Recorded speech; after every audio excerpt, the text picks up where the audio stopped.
సమాజంలో ఎక్కువ వివక్షత గురైంది, ఎక్కువ పేదరికంలో జీవిస్తున్నది మాదిగ. ఇది మీ నోటీసులు ఉన్న అంశమే, ప్రతి ఊర్లో ప్రతి మండలంలో మీకు తెలిసిన అంశమే. అంటే అత్యంత పేద సామాజిక వర్గం సంబంధించిన ఒక జాతి తమకు జరిగిన అన్యాయాన్ని సరిదిద్దుకోవడం చేస్తున్న పోరాటం 30 ఏళ్ళు. కానీ అడుగున అడ్డంకులు కల్పించే వాళ్లకు జనాభా లేకపోయినా మొదటి నుండి వస్తున్న అవకాశాలు పొందిన వాళ్ళు కనుక అన్ని రంగాలను ప్రభావితం చేసే కాడ, శాసించే కాడ వాళ్ళు ఉన్నారు. మాదిగలు మేలుకోవడానికి 94 నుంచి మొదలైంది దండోరా వచ్చిన తర్వాత. కానీ రాజ్యంలోనే భాగస్వాములైంది 100 ఏళ్ల క్రితం వాళ్ళు. మనకు అటువైపు తెలుగు ప్రజలు మద్రాసు పాలనలో ఉన్నారు, ఇటువైపు నిజాం పాలనలో ఉన్నారు. నిజాం పాలనలో కూడా మంత్రులు మా మాల సోదరులు ఉన్నారు, బిఎస్ వెంకట్రావు, శ్యామ్ సుందర్ అంటూ. అంటే 100 ఏళ్ల క్రితం. అటువైపు పాలనలో టంగుటూరు ప్రకాశం పంతులు కాలంలో మద్రాసు పాలనలో కూడా అక్కడ వేముల కూర్మయ్య అని మా సోదరుడు మంత్రిగా ఉన్నాడు 100 ఏళ్ల క్రితం. 100 ఏళ్ల క్రితం వచ్చిన ఎడ్యుకేషన్కి సంబంధించిన ఫండ్స్ అన్నీ ఆ వర్గాలకు సంబంధించిన వాళ్ళకి వెళ్ళిపోయినాయి. ఎడ్యుకేషన్, ఎంప్లాయ్మెంట్ కాడికి వచ్చేటప్పటికి రిజర్వేషన్లు వచ్చినాయి. అప్పటికి ఎవరు చదువుకునే అవకాశం వచ్చిందో వాళ్ళకి అవకాశాలన్నీ వాళ్ళ దేశ రాజకీయాల్లో, రాష్ట్ర రాజకీయాల్లో చాలా అత్యున్నత స్థాయికి అన్ని ఉద్యోగ వ్యవస్థలను, అన్ని రంగాలను కూడా శాసించే కాడికి వాళ్ళు వచ్చేసారు. ఇప్పుడు అడ్డుకుంటున్న వాళ్ళ శక్తి ఎక్కువ, న్యాయం కోసం పోరాటం చేస్తున్న వాళ్ళ పేదరికం ఎక్కువ. కాబట్టి సుదీర్ఘంగా ఇంత జరుగుతున్న కాలం పడుతుంది. ఈ విషయం ఒక విషయం చెప్తూ, రెండో విషయం ఏంటంటే తమ్ముడు రెడ్డి జాగృతి పెట్టినట్టుగానే, నా సోదరుడు వైశ్యకు సంబంధించిన సంఘం పెట్టినట్టుగానే ఈ తెలుగు నేల మీద లేదా దేశవ్యాప్తంగా ప్రతి కులానికి ఒక సంఘం అయితే ఉన్నది. ఒక కులంలో 4 సంఘాలు కూడా ఉన్నాయి నాయకత్వంలో, కొంత చిన్న చిన్న విషయాల మీద. ఒక కులంలో 4 సంఘాలు ఉంటాయి, కుల సంఘాలు అయితే ఉన్నాయి దేశం మీద. ఎంత అతి తక్కువ జనాభా గల కులమైనా వాళ్ళకంటూ ఒక అస్తిత్వాన్ని కాపాడుకోవడానికి వాళ్ళ కుల సంఘాలు అయితే ఉన్నాయి. అట్లాంటి కుల సంఘమే ఎంఆర్పిఎస్ కూడా అనుకుందాం. అట్లాంటి కుల సంఘమే ఎంఆర్పిఎస్ అనుకుందాం. అంతే కదా, మాదిగ రిజర్వేషన్ బోర్డు అంటేనే ఒక కుల సంఘం, ఒక ఆశయం కోసం వచ్చినా అది ఒక కుల సంఘం. కానీ ఈ కుల సంఘం రెండో పాత్ర కూడా పోషించుకుంటూ వచ్చేసింది. ఇప్పుడు వైశ్యులకు అన్యాయం జరిగితే ఎవరు రోడ్ ఎక్కుతారంటే వైశ్యులు రోడ్ ఎక్కుతారు. రేపు ఏదన్నా బలంగా ఏదైనా రెడ్డి సామాజిక వర్గానికి ఏదైనా అన్యాయం జరిగితే ఒక రెడ్డి సామాజిక వర్గం బలంగా మాట్లాడుతుంది. ఇప్పుడు ఈ మాదిగలకు అన్యాయం జరిగిన కాడ మాదిగలు మాట్లాడుతుంది. ఇప్పుడు ఉద్యమం వచ్చిన కాడ ఎవరికైతే అన్యాయం జరిగితే వాళ్ళు రోడ్డు మీదకి వస్తారు అనుకుందాం. కానీ మీ సోదరుడిగా నేను రెండో పాత్ర పోషించాలని కూడా అనుకున్నాను. అత్యంత బలహీన వర్గమైన ఈ మాదిగ జాతి ఒక ఉద్యమం చేస్తున్నప్పుడు 30 ఏళ్ల క్రితం ప్రకాశం జిల్లా ఒక మారుమూల సముద్రం ఒడ్డుకున్న మారుమూల గ్రామంలో 10 మందితో మొదలైన ఉద్యమం ఇవాళ దేశంలో అత్యంత శక్తివంతమైన పెద్ద ఉద్యమంగా మారింది. ఈ స్థాయి ఉద్యమం నిర్వహించడానికి శక్తినిచ్చింది నాకు సమాజం. ఆ ఒక్కటి నా మనసులో ఉన్నది. ఈ స్థాయి శక్తినిచ్చింది. కష్టాలు, బాధలు, నిందలు, జైళ్ళు, నిర్బంధాలు, లాఠీ దెబ్బలు, మరణాలు ఇన్ని ఎదురవుతున్నా దశల వారుగా ఉద్యమం విస్తరించుకుంటూ ఒక గ్రామంలో పుట్టిన ఉద్యమం ఇవాళ 10, 15, 12, 13 రాష్ట్రాలకు బలంగా విస్తరించింది. దేశాన్ని ప్రభావితం చేస్తున్న విషయం మీరు చూస్తున్నారు. మరి ఈ స్థాయి శక్తి ఎక్కడి నుండి వచ్చింది? డైరెక్ట్ మాదిగల నుంచి రాలే. మాదిగల పోరాటంలో ధర్మం ఉన్నదని చెప్పి సమాజం అందించిన మద్దతు వచ్చేసింది. ఇప్పుడు ఏ మాదిగల పోరాటంలో ధర్మం ఉన్నదని మీరు అనుకోని ఇక్కడికి వచ్చినట్టుగానే గ్రామాల్లో, మండలాల్లో, జిల్లాలో ఎంఆర్పిఎస్ చేస్తున్న ప్రతి పోరాటానికి సమాజంలో అన్ని వర్గాల మద్దతు ఉండడం వల్ల ఇవాళ ఎంఆర్పిఎస్ ఉద్యమం ఎదిగింది. అప్పుడు నేను అనుకున్నది ఏంటంటే ఈ శక్తినిచ్చింది సమాజం అయినప్పుడు, ఉద్యమం ముందుకు నడవడానికి శక్తినిచ్చింది సమాజం అయినప్పుడు, తిరిగి మనం పెంచుకున్న ఈ శక్తి సమాజం అయినప్పుడు తిరిగి సమాజం కోసం కూడా పాటుపడాలనే దాని మీద ఎంఆర్పిఎస్ ఉద్యమం చేస్తుంది. ఇది ఏ స్థాయికి వచ్చిందంటే ఆ శక్తితో జరిగిన పోరాటం, ప్రభుత్వాలు చేయలేని పనులు, ప్రతిపక్షాలు కూడా మాట్లాడలేని అంశాలు, ఎంఆర్పిఎస్ టేకప్ చేసుకుంటూ వచ్చేసారు. ప్రభుత్వాలకు అప్పటికి రాని ఆలోచనని, ప్రతిపక్షాలు కూడా కొన్ని విషయాల మీద మాట్లాడని విషయాలని ఎంఆర్పిఎస్ లేవనెత్తి ఈ సమాజంలో ఉండబడే అన్ని వర్గాలకు పథకాలు ఫలితాలు అందించిన చరిత్ర ఎంఆర్పిఎస్కు ఉంది. మళ్ళా చెప్తున్నా, ఏ కుల సంఘమైనా తన కుల ప్రయోజనాలు కాపాడుకోవడం ముఖ్యమే. ఒక కులం వల్ల ఇతరులకు అన్యాయం జరగద్దు, ఇతరుల వల్ల ఆ కులానికి అన్యాయం జరగద్దు. మాదిగలకు ఇతరుల వల్ల అన్యాయం జరగద్దు, మాదిగల వల్ల ఇతరులకు అన్యాయం జరగదు. ఇది అనుకుంటున్న దశలో చాలా సమస్యలు ఎదురైనాయి ఈ ప్రయాణంలో, ఈ ప్రస్థానంలో. అంటే నేను ఆ కోణం గురించి వచ్చి మళ్ళీ లాస్ట్కి వచ్చిన విషయాలు చెప్పిపోతా. నాకు శక్తినిచ్చింది సమాజం అయినప్పుడు తిరిగి సమాజం కోసం కూడా పాటుపడాలి కదా అనుకుంటున్న దశలో నాకు 2004లో ఒక సమస్య ఎదురైంది. అంటే 20 ఏళ్ల క్రితం ఖమ్మం జిల్లా రెబ్బవరం అనే ఒక గ్రామం ఉన్నది వైరా దగ్గర. నేను అక్కడ చిన్న మీటింగ్ పెడుతున్నప్పుడు ఒక ముస్లిం కుటుంబం నా దగ్గరకు వచ్చింది. అన్న, మీ మీటింగ్ వింటాం కానీ మా బాధలు ఏమని ఏంటరా అని. వింటాం తల్లి, చెప్పు అన్న. సంకనో బిడ్డను వేసుకొని వచ్చి, అన్న నా బిడ్డ పేరు నసీమా, ఎదురుగా కనిపించే పూరి గుడిసె మా ఇల్లు అన్న. నా బిడ్డకు గుండెల్లో రంధ్రాలు ఉన్నాయి, గుండె జబ్బు ఉన్నదన్న. డాక్టర్ల దగ్గరికి వెళ్తే ప్రైవేట్ ఆసుపత్రులు పోమన్నారన్న. ప్రైవేట్ ఆసుపత్రికి వెళ్తున్నామో 1,40,000 అని ఆపరేషన్ అంటున్నారన్న. కూలి చేసుకునే కుటుంబం అన్న, ఒకనొక బిడ్డ అన్న, ఆపరేషన్ చేయించే స్తోమత లేదన్నా, మీరేమన్నా సాయం చేస్తారని. ఏ బిడ్డ ప్రాణమైనా ప్రాణమే కదా. వాళ్ళకు చెప్పానమ్మా, నా దగ్గర డబ్బులు లేవు, నేను పేదోడిని, కానీ ఆపరేషన్ చేయించే మార్గం అయితే చూస్తా తల్లి అని. డబ్బులే లేనప్పుడు ఇక మార్గం ఏముంటుందన్నా ఆపరేషన్ చేయించడానికి అంటే, మా నా దగ్గర డబ్బులు లేవు కానీ గవర్నమెంట్ దగ్గర ఉంటాయి కదమ్మా, గవర్నమెంట్ దగ్గర తీసుకెళ్ళి చేపిస్తాను అన్న. నేను ఇచ్చే సమయానికి ఎన్నికలు జరిగినాయి, చంద్రబాబు నాయుడు ముఖ్యమంత్రి ఉన్నాడు కానీ కౌంటింగ్ జరగలే. అంటే ఆ పీరియడ్ మధ్యలో నేను ఆ మీటింగ్ హామీచ్చాను. సరే నీ దయాన్న నా బిడ్డను కాపాడితే చాలు, నువ్వు ఎక్కడికి తీసుకెళ్ళినా నా బిడ్డను కాపాడితే చాలు అని. వెంటనే సరే, వారం రోజులకు స్వర్గీయ రాజశేఖర్ గారు ముఖ్యమంత్రి అయ్యిండు. మే 14, 2004. నేను ఈ విషయాన్ని గుర్తుపెట్టుకొని అక్కడ మాదార్ అనే ఒక తమ్ముడు ఎంఆర్పిఎస్లో పనిచేస్తాడు, ముస్లిం అయినా పనిచేస్తాడు. ఆ తమ్ముడిని ఫోన్ చేసి, పలానా టైంలో నేను మాట ఇచ్చాను ఒక వారం 10 రోజుల క్రితం, ఆ బిడ్డ మళ్ళీ ఏమన్నా అవుతే మనకి ఇబ్బంది అవుతుంది, తొందరగా తీసుకురా అని చెప్పాడు. మే 20కి తీసుకొచ్చాను. మే 21కి స్వర్గీయ మన రాజశేఖర్ గారి దగ్గర తీసుకెళ్ళినప్పుడు సరే ఆయన ధర్మదర్శనం పెట్టిండు. ముఖ్యమంత్రి అయిన వెంటనే ప్రజలందరినీ కలుసుకోవడం కోసం ఎవరు పెట్టలేని విధంగా ధర్మదర్శనం పెట్టిండు. ఆ ధర్మదర్శన కార్యక్రమానికి నేను వెళ్ళాను వీళ్ళని పట్టుకొని. ఆయన వెనక జన్నత్ హుసేన్ అనేటి ఉన్నాడు, అప్పుడు అధికారి అతను. నన్ను చూసి 4 అడుగులు, అందరిని కలిసి 4 అడుగులు ముందుకు వచ్చి, ఏం కృష్ణ ఇంత పబ్లిక్లో నువ్వెందుకు, నువ్వు లోపల రావచ్చు కదా అన్నాడు. సార్ నేను ఒక్కనైతే లోపలికి వచ్చాను సార్, 4గురితో కలిసి వచ్చాను, అందరినీ రానివ్వరని చెప్పి నేను వీళ్ళని పట్టుకున్నాను సార్ అంటే, ఏంటి విషయమో అని అన్నాడు. నేను మొత్తం వాళ్ళ ఆ 4 వచ్చిండ్రు. ఆ నసీం అనే చిన్న బిడ్డ, వాళ్ళ తల్లి, వాళ్ళ నాన్న, వాళ్ళ నానమ్మ, ఆ 4 విషయం నేను చెప్పాను. 15 రోజుల క్రితం ఈ విషయం తెలిసింది సార్, నువ్వు ఆపరేషన్ చూసుకున్నాడు. ముఖ్యమంత్రి చూసుకున్నాడు. చూసుకొని ఒక మాట అన్నాడు, కృష్ణ 1,40,000 కానీ నేను ఒక 25,000 ఇస్తా సీఎం రిలీఫ్ ఫండ్ నుంచి అన్నాడు. మన అందరూ తెలుసు, అంతకుముందు ఎవరు ఏ ఎమ్మెల్యే లెటర్ రాసినా, ఎంపీ లెటర్ రాసినా, ఏ ముఖ్యమంత్రి అయినా సీఎం రిలీఫ్ ఫండ్ పెడితే ఒక 25,000, బాగా ఎవరైనా గట్టిగా పట్టుబడితే ఒక 40,000, 50,000 ఇచ్చేవాళ్ళు, అంతకంటే మొత్తం ఇచ్చేవాళ్ళు కాదు. నాకు అదే చెప్పిండు. నేను ఒక మాట అన్నా, సార్ మరి 25,000 మీరు ఇస్తే ఇంకా 1,10,000 ఎవరు పెట్టుకోవాలి అని. కన్నోళ్ళు పెట్టుకుంటారు కదా అన్నాడు. కన్నోళ్ళు వీళ్ళే కదా సార్, చాలా పేద కుటుంబం సార్, వీళ్ళ ఊరికి వెళ్ళినప్పుడు పూరి గుడిసె సార్, ఈయన రిక్ష తొక్కొని బతుకుతారు సార్, అంతకంటే లేదు సార్, నువ్వు కాపాడాల్సిందే అని అన్నాడు. ఆయన, నీకు తెలియదు కృష్ణ, బడ్జెట్ సరిపోదు, ఇట్లా నువ్వు ఒక్కడికి తీసుకొస్తే ఇంకా చాలా మంది వస్తే నా బడ్జెట్ సరిపోదని. నేను అన్నా, సార్ బడ్జెట్ గురించి మాట్లాడద్దు, డబ్బులున్నోళ్ళు మీ దగ్గరికి ఎట్లా రారు సార్, వాళ్ళ బిడ్డలకు చేసుకుంటారు, లేనోళ్ళు మీ దగ్గరకు వచ్చినప్పుడు చేయాల్సిందే కదా సార్ అన్నప్పుడు దాన్ని సీరియస్గా తీసుకోక, నీకు తెలియదు కృష్ణ అని చెప్పి వెళ్ళిపోతున్న మనిషిని గిట్ల బట్టి తిప్పాయను కాదు. ముఖ్యమంత్రిని పబ్లిక్ చూస్తూనే ఉన్నారు. వెనుక తిప్పి, సార్ మీరు అట్లా వెళ్ళడం భావ్యంగా లేదు, మీరు కనుక ఆపరేషన్ చేయించకపోతే బిడ్డ చచ్చిపోతుందేమో జాగ్రత్త అన్న. బిడ్డ చచ్చిపోతుందేమో బాగుండదు అన్న, జాగ్రత్త బాగుండదు అన్న. అంటే సింపతి రావాలని, సార్ బిడ్డ చచ్చిపోతుంది సార్ బాగుండదు. దాన్ని రాజశేఖర్ గారు అపార్థం చేసుకున్నాడు.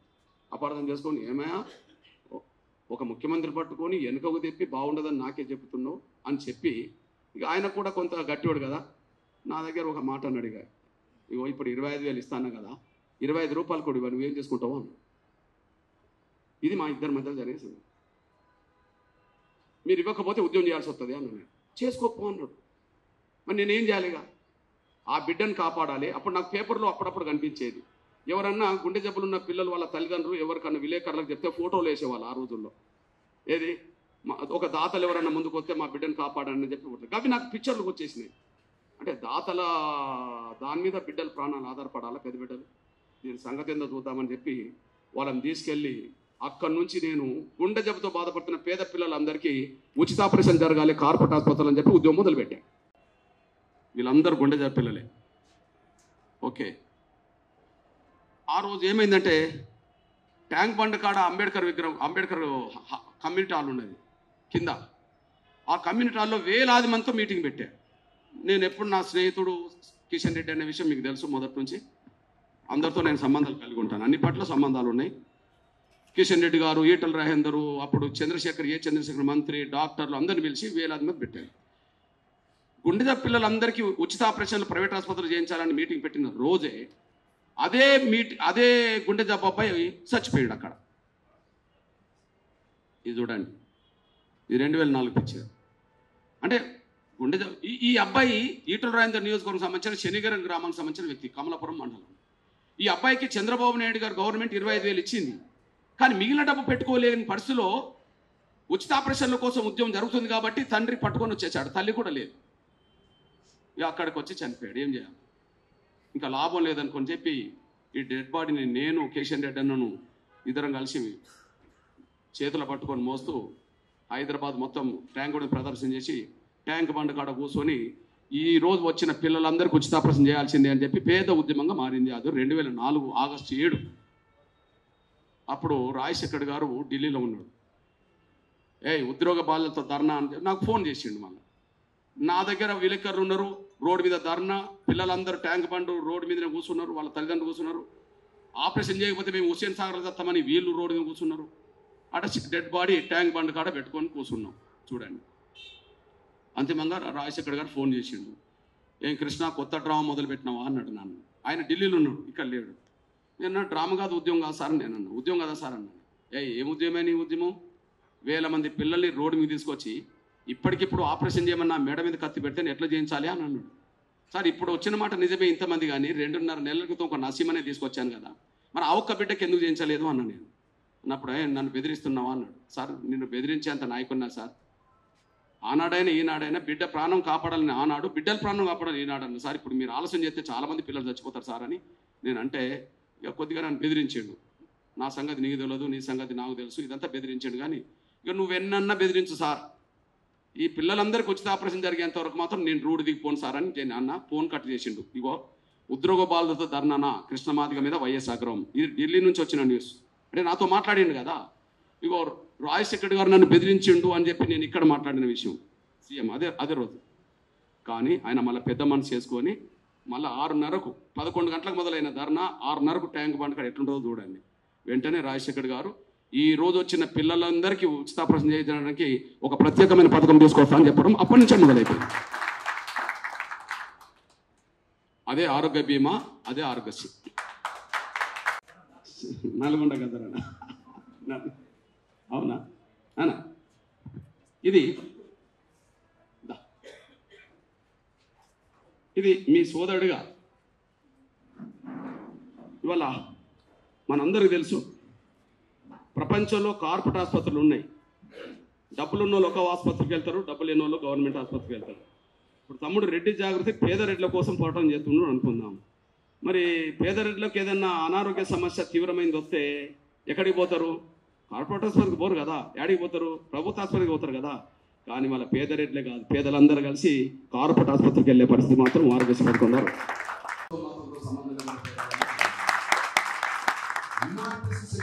సమాజం అయినప్పుడు తిరిగి సమాజం కోసం మనం పాటుపడాలి కదా అని చెప్పి అనుకున్న పోరాటం రూపమే వాళ్ళందరికీ మేలేసింది. దీని ఫలితమే 2017-18 గౌరవ నరేంద్ర మోడీ గారు ఆయుష్మాన్ పథకం తీసుకొచ్చారు. ఆ పథకం రూపకల్పన ఇక్కడ ఆరోగ్యశ్రీ పథకాన్ని ఏ వైద్య బృందం అయితే పనిచేసిందో ఆరోగ్యశ్రీ కార్డు అన్ని కులాలకు అన్ని మతాల పేదలకు ఎట్లయితున్నదో వికలాంగుల సమాజానికి కూడా అట్లనే ఇవాళ అన్ని కులాల వికలాంగులకు అన్ని కులాల పేద వికలాంగులకు కూడా ఇవాళ పెన్షన్ ఆదాయకు వచ్చింది. ఇకపోతే కొన్ని సందర్భాల్లో ఎంఆర్పిఎస్ ప్రతిపక్ష పాత్ర ఎట్లా పోషించిందో ఒక విషయం మీ దృష్టి తీసుకొస్తున్నాను. నా సమాజానికి అర్థం కావాలి. ప్రతిపక్ష పాత్ర కూడా పోషించింది. ఎగ్జాంపుల్ ఒక విషయం చెప్తున్నాను నేను. 2004లో వృద్ధుల వితంతుల పెన్షన్ 200 ఉన్నాయి. అప్పుడు రాజశేఖర్ గారు హయాంలో మొదటి బడ్జెట్ 34,000 కోట్లు. 2014లో కిరణ్ కుమార్ రెడ్డి గారు ముఖ్యమంత్రి. అప్పుడు చివరి బడ్జెట్ 1,61,000 కోట్లు. ఇప్పుడు మీరు అర్థం చేసుకుంటారని ఆశిస్తున్నాను. రాజశేఖర్ గారి కాలంలో ప్రారంభ బడ్జెట్ 34,000 కోట్లు. కిరణ్ కుమార్ గవర్నమెంట్లో చివరి సంవత్సరం 1,61,000 కోట్లు. బడ్జెట్ ఆదాయాలు పెరిగింది. కానీ రాజశేఖర్ కాలంలో 200 పెన్షన్, రోషే కాలంలో 200 పెన్షన్, కిరణ్ కుమార్ గారి కాలంలో 200 పెన్షన్. 10 ఏళ్ళు గడిచిన వృద్ధుల పెన్షన్ రూపాయి పెరగలే. 10 ఏళ్ళు గడిచిన వృద్ధుల పెన్షన్ రూపాయి పెరగలే. ఇప్పుడు చెప్పండి, మరో 10 ఏళ్లలో 2,000 దాకా వచ్చింది. ఇంకొక నెల 2 నెలల్లో మళ్ళీ 2,000 4,000 కాబోతున్నాయి. ఒక 10 ఏళ్ళు రూపాయి ఎందుకు పెరగలేదు? మరో 10 ఏళ్ళు 10 రేట్లు ఎట్లా పెరిగింది? ఏ ప్రతిపక్షం మాట్లాడలే. ప్రభుత్వాలు నిర్ణయం తీసుకోలే. ప్రభుత్వాలు నిర్ణయం తీసుకుంటే ఎందుకు పెన్షన్ పెరగలేవు? 100 రూపాయలు 200 ఎందుకు 10 ఏళ్ళు ఉన్నది? అప్పుడు 2 సంఘటనలు నన్ను ప్రభావితం చేసింది. 2 సంఘటనలు ప్రభావితం చేసింది. ఒకటి ఒక బీసీ తల్లి, రెండు ఒక రెడ్డి తల్లిదండ్రులు. ఒక బీసీ తల్లిది, ఇంకొక రెడ్డి తల్లిదండ్రులు. ఆ 2 సంఘటనలు నేరుగా నా దృష్టికి రాలేదు. గుండె జబ్బుల ఉద్యమం సమస్య నేరుగా నా దృష్టికి వచ్చింది. వికలాంగుల తమ్ములు నన్ను కలిసి విశాఖపట్నంలో మాట్లాడింది. కానీ ఈ ముసలి మన పెద్ద తల్లిదండ్రుల వాళ్లకు న్యాయం జరగాలని చెప్పి నా దృష్టికి ఎవరు తీసుకురాలి. కానీ 2 సంఘటనలు నన్ను ప్రభావితం చేసింది. మాది ఉమ్మడి వరంగల్ జిల్లా. ఓకే, నేను ఢిల్లీలో కిషన్ రెడ్డి అన్న ఒక దీక్ష చేస్తుంటే తెలంగాణ కోసం ఆయనకు మద్దతు ఇచ్చి ట్రైన్లో నేను వచ్చి వరంగల్లో దిగా. అప్పుడు సాక్షిలో ఒక పేపర్లో ఒక ప్రకటన వచ్చింది, ఒక పేపర్లో ఫోటో వచ్చింది.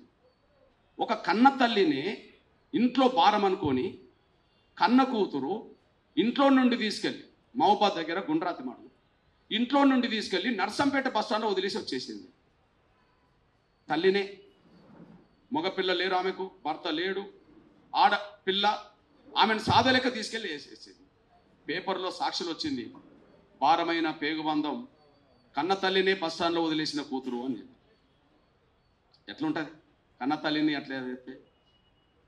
ఇది ఇప్పటిది కాదు చరిత్ర. భారమైన పేగుబంధం కన్న తల్లినే బస్టాండ్లో వదిలేసిన కూతురు అని చెప్పి పేపర్లో చూసినప్పుడు బాధ అనిపించింది. ఇది సెప్టెంబర్ 8, 2012. ఇప్పటి గురించి మాట్లాడతలేను నేను.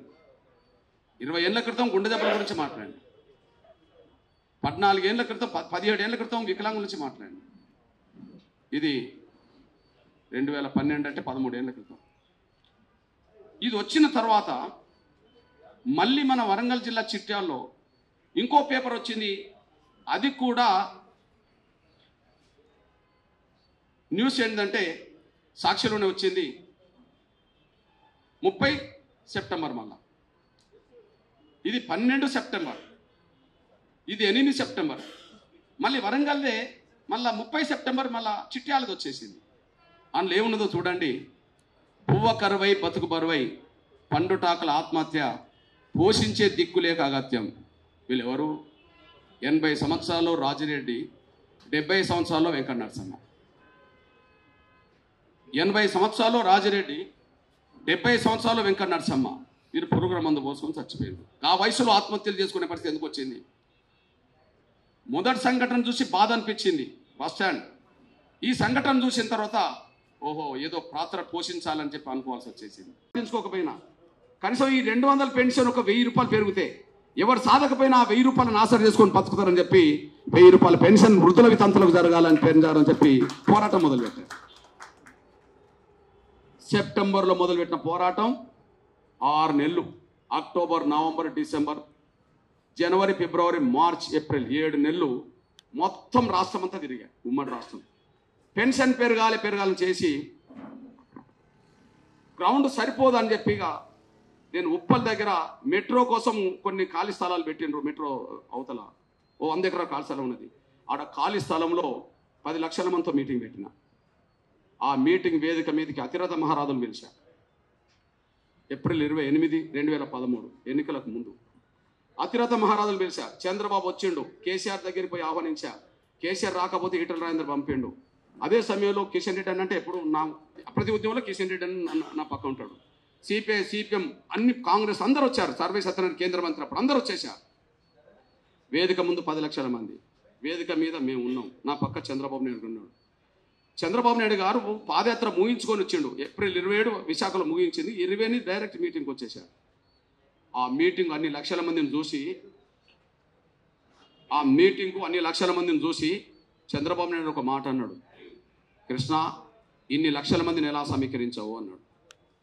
సార్ నేను రమ్మంటే వచ్చిన వాళ్ళు కాదు సార్, వాళ్ళ బాధలు వాళ్ళ కష్టాలు వాళ్ళని ఇక్కడ తీసుకొచ్చినాయి సార్ అని చెప్పాను. నన్ను రమ్మంటే వచ్చిన వాళ్ళు కాకపోతే మీరు శక్తినిస్తే కొన్ని పెంచుకోవడానికి అవకాశం ఉండేది, మీరు రండి అని చెప్పడానికి నేను ప్రయత్నం చేయడానికి 6 నెలలు తిరిగా, 7 నెలలు తిరిగా. మీరు వస్తే పరిష్కారం అవుతామని చెప్పాను సార్. వాళ్ళు స్వచ్ఛందంగా తరలివచ్చారు సార్ అని అన్నప్పుడు ఆయన ఒక మాట అన్నాడు, ఎంత పెంచితే బాగుంటుంది కృష్ణ అన్నాడు. ఎవరు? చంద్రబాబు నాయుడు. నీ మనసున్న సార్ చెప్పు అని నేను అన్నా. ఎందుకంటే ఆయన మీద కొంచెం డౌట్ ఉంది. ఏం డౌటు? చంద్రబాబు నాయుడు గారు గవర్నమెంట్లో 75 రూపాయలు పెన్షన్ ఇచ్చారు.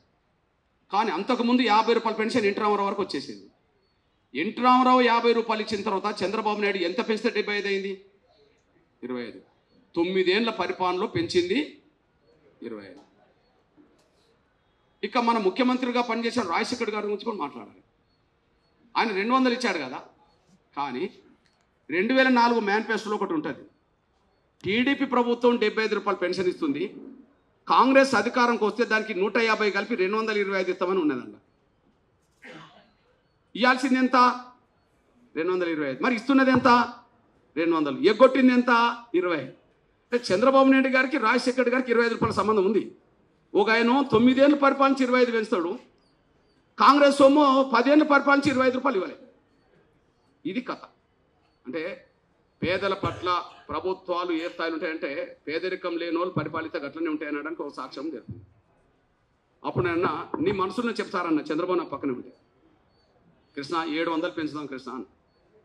దొరికినరా నాయన అనుకొని, నువ్వు 700 అంటున్నావు సార్, నేను 1000 రూపాయలు అంటున్నా, మన మధ్యలో 300 కదా సార్, ఆ 300 పెంచి 1000 రూపాయలు అన్న చేశారా అన్న నేను. అంటే నాకేదో బడ్జెట్ లెక్క చెప్పబోతుండే. అప్పుడు ప్రతిపక్ష నాయకుడు అయినా బడ్జెట్ ఇట్లుంటుంది కృష్ణ, అట్లుంటుంది కృష్ణ, ఇవ్వ అంటే చాలా ఇబ్బంది అవుతుందంటే అప్పుడు నేను ఒక మాట చెప్పాను, సార్ నువ్వు ఏ బడ్జెట్ అన్న గురించి నాకు చెప్పకు సార్, ఈ ముసలోళ్ళందరికీ నువ్వు 1000 రూపాయలు ఇస్తాను ప్రకటన చేశారు, ఓట్లన్నీ నీకే పడతాయని నేను అన్నా. మరి ఏదో ఒకటి అనాలి కదా. అప్పటికి నేను అంతకుముందు 10 నిమిషాలు డిస్కస్ చేస్తే నా మాట లేదు, కానీ వీళ్ళందరూ ఓట్లేస్తా అంటే మాత్రం నా మాట ఓకే కృష్ణ నేనే మాట్లాడతాను అన్నాడు. ఎందుకైనా మంచిది నువ్వే మాట్లాడు సార్ అని చెప్పాను. వెంటనే ఆయన మాట్లాడిండు. కాసేపు తిరిగి వచ్చిండు కాబట్టి కాంగ్రెస్ మీద కోపంతో బాగా తిట్టి మళ్ళీ నేను వస్తేనే 1000 రూపాయలు పెన్షన్ పెడతా అన్నాడు. ముసలి సపోర్ట్ కొట్టిండు. ఇక ముసులు నవ్వుకొని వచ్చి నా పక్కన అన్నాడు, మరి మంచి పని చేసావు కృష్ణ, వీళ్ళందరూ లేచిందంటే నా ఓట్లు పడతాను నవ్వుకో. ఇక అక్కడ మొదలైంది. నేను వెంటనే మా కిషన్ రెడ్డి అన్న నాకు స్నేహితుడు సోదరుడు కాబట్టి అన్న నువ్వు మాట్లాడాను, నేను ఎంత అంటాను ఆయన. కాబట్టి ఆయన 1000 రూపాయలు అన్నాడు. కేసీఆర్ ఈటల రాజేందర్ పంపాడు. ఈటల రాజేందర్ తోటి 1000 రూపాయలు మా నాయకుడు 1000 రూపాయలు అన్నట్టు చెప్పి ఈయన చెప్పేశాడు. కాంగ్రెస్ సర్వే సత్యనారాయణ హనుమంతరావు వీళ్ళు 1000 రూపాయలు అన్నారు. ఈలోపు జగన్ గారు జైల్లో ఉన్నారు, విజయమ్మ బయట ఉన్నారు. ఆయన గట్టు రామచంద్రరావు ప్రతినిధిగా పంపుతున్నాడు. ఆయన ఏం చెప్పబోయిండు, వేదిక మీదికి వచ్చే ముందు 700 రూపాయలు 600 ఇవ్వమని చెప్పి వచ్చిందంట. మళ్ళీ విజయమ్మకి నేను ఫోన్ చేసిండు, అమ్మ నువ్వు 600 అనౌన్స్ చేయమని నువ్వు పంపావు, కృష్ణమ్మ చంద్రబాబుతో 1000 రూపాయలు అనిపించిండు, ముసలి సపోర్ట్లు కొట్టిండ్రమ్మా, మరి నేను 600 అంటే నాకు ఎవరన్నా మనకు ఓట్లు ఎత్తారమ్మంటే నువ్వు 1000 రూపాయలు అని రాదని ఆమె అన్నదంట. ఈయన 1000 రూపాయలు. ఈ అందరు 1000 రూపాయలు అంటేప్పటికీ సిపిఎం లీడర్ నా షోలకు 2 షోలకు వచ్చామంటారంటే అన్న ఇప్పుడే 5000 అనిపించారు రాదని వీళ్ళు అంటున్నారు. ఓకే నేను అన్న నీ దండం పెడతా, 1000 రూపాయలు అనిపించడానికి 7 నెలలు నేను తిరిగి వచ్చా, ఈ 1000 రూపాయలు అయితే ఆటోమేటిక్ అవే పెరుగుతలేవని నేను అన్నా. వాళ్ళు 1000 రూపాయలు అన్నారు. అందరూ 1000 రూపాయలు అన్న ఫలితమే ఎన్నికల తర్వాత కేసీఆర్ ఇక్కడ తెలంగాణ వచ్చిన వెంటనే 1000 రూపాయలు ఇచ్చిండు, అక్కడ చంద్రబాబు ఇచ్చిండు. అవే ఆటోమేటిక్గా 2000 అయిపోయింది. ఆ 2000 మళ్ళీ 4000 ఇస్తామని అక్కడ అనౌన్స్ అయింది, ఇస్తుండి ఇక్కడ అనౌన్స్ అవుతుంది. ఇప్పుడు చెప్పండి, ఒక 10 ఏళ్ళు రూపాయి పెరగలే, మరో 10 ఏళ్లలో 4000 దాకా వచ్చినాయి. ఏమంటాం అంత పాట ఎవరి కోసం చేసామంటే కష్టాలు బాధలు ఉన్నవాళ్ళు ఎవరైతే ఏంది, కులం ఏంది, మతం ఏంది, మనం ఫలాని కులంలో పుట్టాలని మనం ఏమైనా కోరుకుంటామా? ఈ దేశంలో కుల వ్యవస్థలో ఎక్కడ లేని కులం ఇక్కడ ఉన్నది, మనం కోరుకోలేము. కానీ కులం ఏంది, మతం ఏంది, మనసు మానవత్వంతో ఉంటే ఎవరి కోసమైనా పాటు పడవచ్చు కదా అని చెప్పే ఆలోచించాలి. మనం పేదల గురించి మాట్లాడుతున్నాం కాబట్టి రెడ్డి జాగృతి ఎప్పుడు పేదలు ఉన్నారు అన్న పేదల సంగతి ఏంది అంటారు కాబట్టి తెల్ల రేషన్ కార్డు బియ్యం గురించి మీ అందరు తెలుసు. తెల్ల రేషన్ కార్డు బియ్యం ఎన్టీ రామారావు కాలంలో 5 కిలోలు ఉండే ఒక్కొక్కరికి. కానీ రాను రాను చంద్రబాబు నాయుడు ముఖ్యమంత్రి అయినాక దాన్ని 6 చేయలే, 4 చేసిండు. పెరగలే, తగ్గింది. ప్రతిపక్షం కాంగ్రెసే మరి గట్టిగా మాట్లాడలే ఎందుకు తగ్గించడం అని చెప్పి. అట్లా చంద్రబాబు నాయుడు ఎన్టీ రామారావుతో పోల్చుకుంటే 1 కిలో తగ్గించిండు. తర్వాత కాంగ్రెస్ వచ్చింది 10 ఏళ్ళు, వాళ్ళు 4 కిలోలు ఇచ్చిండు, మళ్ళీ 5కి చేయాలి. అట్లాంటి సమయంలో ఒక పేద తల్లులు, నేను వృద్ధుల వితంతుల కోసం తిరుగుతున్న రోజుల్లో కొంతమంది పేద తల్లులు నా దగ్గరికి వచ్చి అన్న ఆ బియ్యం కొట్ట గురించి పెరిగేటట్టు చూడమని అన్నారు. అరే ఆకలి బాధలు తెలిసినోండి కాబట్టి సరే దాని గురించి పోవటం చేద్దామని చెప్పాను. మీ అందరు తెలుసు, తెల్ల రేషన్ కార్డు బియ్యం కొట్ట పెరగాలని చెప్పి ఆకలి కేకలు అనే పోరాట యాత్ర చేస్తే 4 కిలోలపై 6 కిలోలు అయింది అనే విషయం కూడా మీ దృష్టి తీసుకొస్తున్నాను. ఎవరన్నా తెల్ల రేషన్ కార్డు బియ్యం కొట్ట పెరగాలని చెప్పి ఏ పార్టీ అన్నా మాట్లాడిన చరిత్ర మీకు ఏమైనా రికార్డు ఉన్నదంటే ఎవరికి రికార్డు లేదు. కానీ ఎంఆర్పీఎస్ మాత్రం చేసింది. వాళ్ళు అన్ని కులాల, ఒకవేళ రెడ్లలో కూడా పేదలు ఉన్నారని మనం అంటున్నప్పుడు ఆ రెడ్డి పేదలు నిజంగానే తెల్ల రేషన్ కార్డు వేసిందంటే వాళ్ళకు నెలకు ఒక 2 కిలోలు అదనంగా తీసుకొచ్చింది మాత్రం ఎంఆర్పీఎస్ అనే విషయం కూడా మీ దృష్టికి నేను తీసుకొస్తున్నాను. ఇవన్నీ ఎందుకు చెప్తున్నా అంటే ఎంఆర్పీఎస్కు సమాజం శక్తిని ఇచ్చినప్పుడు తిరిగి ఆ శక్తి ద్వారా సమాజానికి సేవ చేయాలనే లక్ష్యమే ఎంఆర్పీఎస్కి ఉండడం వల్ల ఇలాంటి ఫలితాలు వచ్చినాయనేసి కూడా మీ దృష్టికి నేను తీసుకొస్తున్నాను.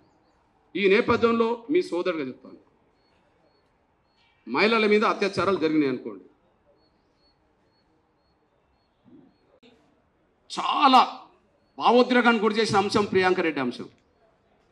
ఈ రాష్ట్రాన్ని దేశాన్ని చాలా భావోద్రేకానికి గురి చేసిన అంశం ప్రియాంక రెడ్డి అంశం కదా. అప్పుడు నా కాలు ఎరిగింది, ఇగో చూడండి, నేను ప్రియాంక రెడ్డి కుటుంబానికి కర్ర పట్టుకొని పోయి పరామర్శించి వచ్చాను, పలకరించి వచ్చాను, వాళ్ళకి అండగా నిలబడుతూ వచ్చాను. ఇది ప్రియాంక రెడ్డి ఇంటికి వెళ్ళాను, నా కర్ర చూడండి పక్కన, ఓకే నా వంతు. కాకపోతే అప్పుడు ఏకకాలంలో ఇంకా 3 ఘటనలు జరిగినాయి. ఆ సమయంలో లంబడా బిడ్డలు అత్యాచారాలు కూడా చంపబడ్డారు. అడవి ప్రాంతానికి వెళ్ళాను, గూడూరు దగ్గర లంబడి బిడ్డల దగ్గరికి వెళ్ళాను. అదే సమయంలో మీ అందరు తెలుసు, హాజీపూర్లో 3 అమ్మాయిలను అత్యాచారం చంపింది, బాయిలో పడేసిన సంఘటన. నేను అక్కడికి వెళ్ళి కర్ర పట్టుకొని నేను నివాళులు అర్పించి వచ్చేసాను.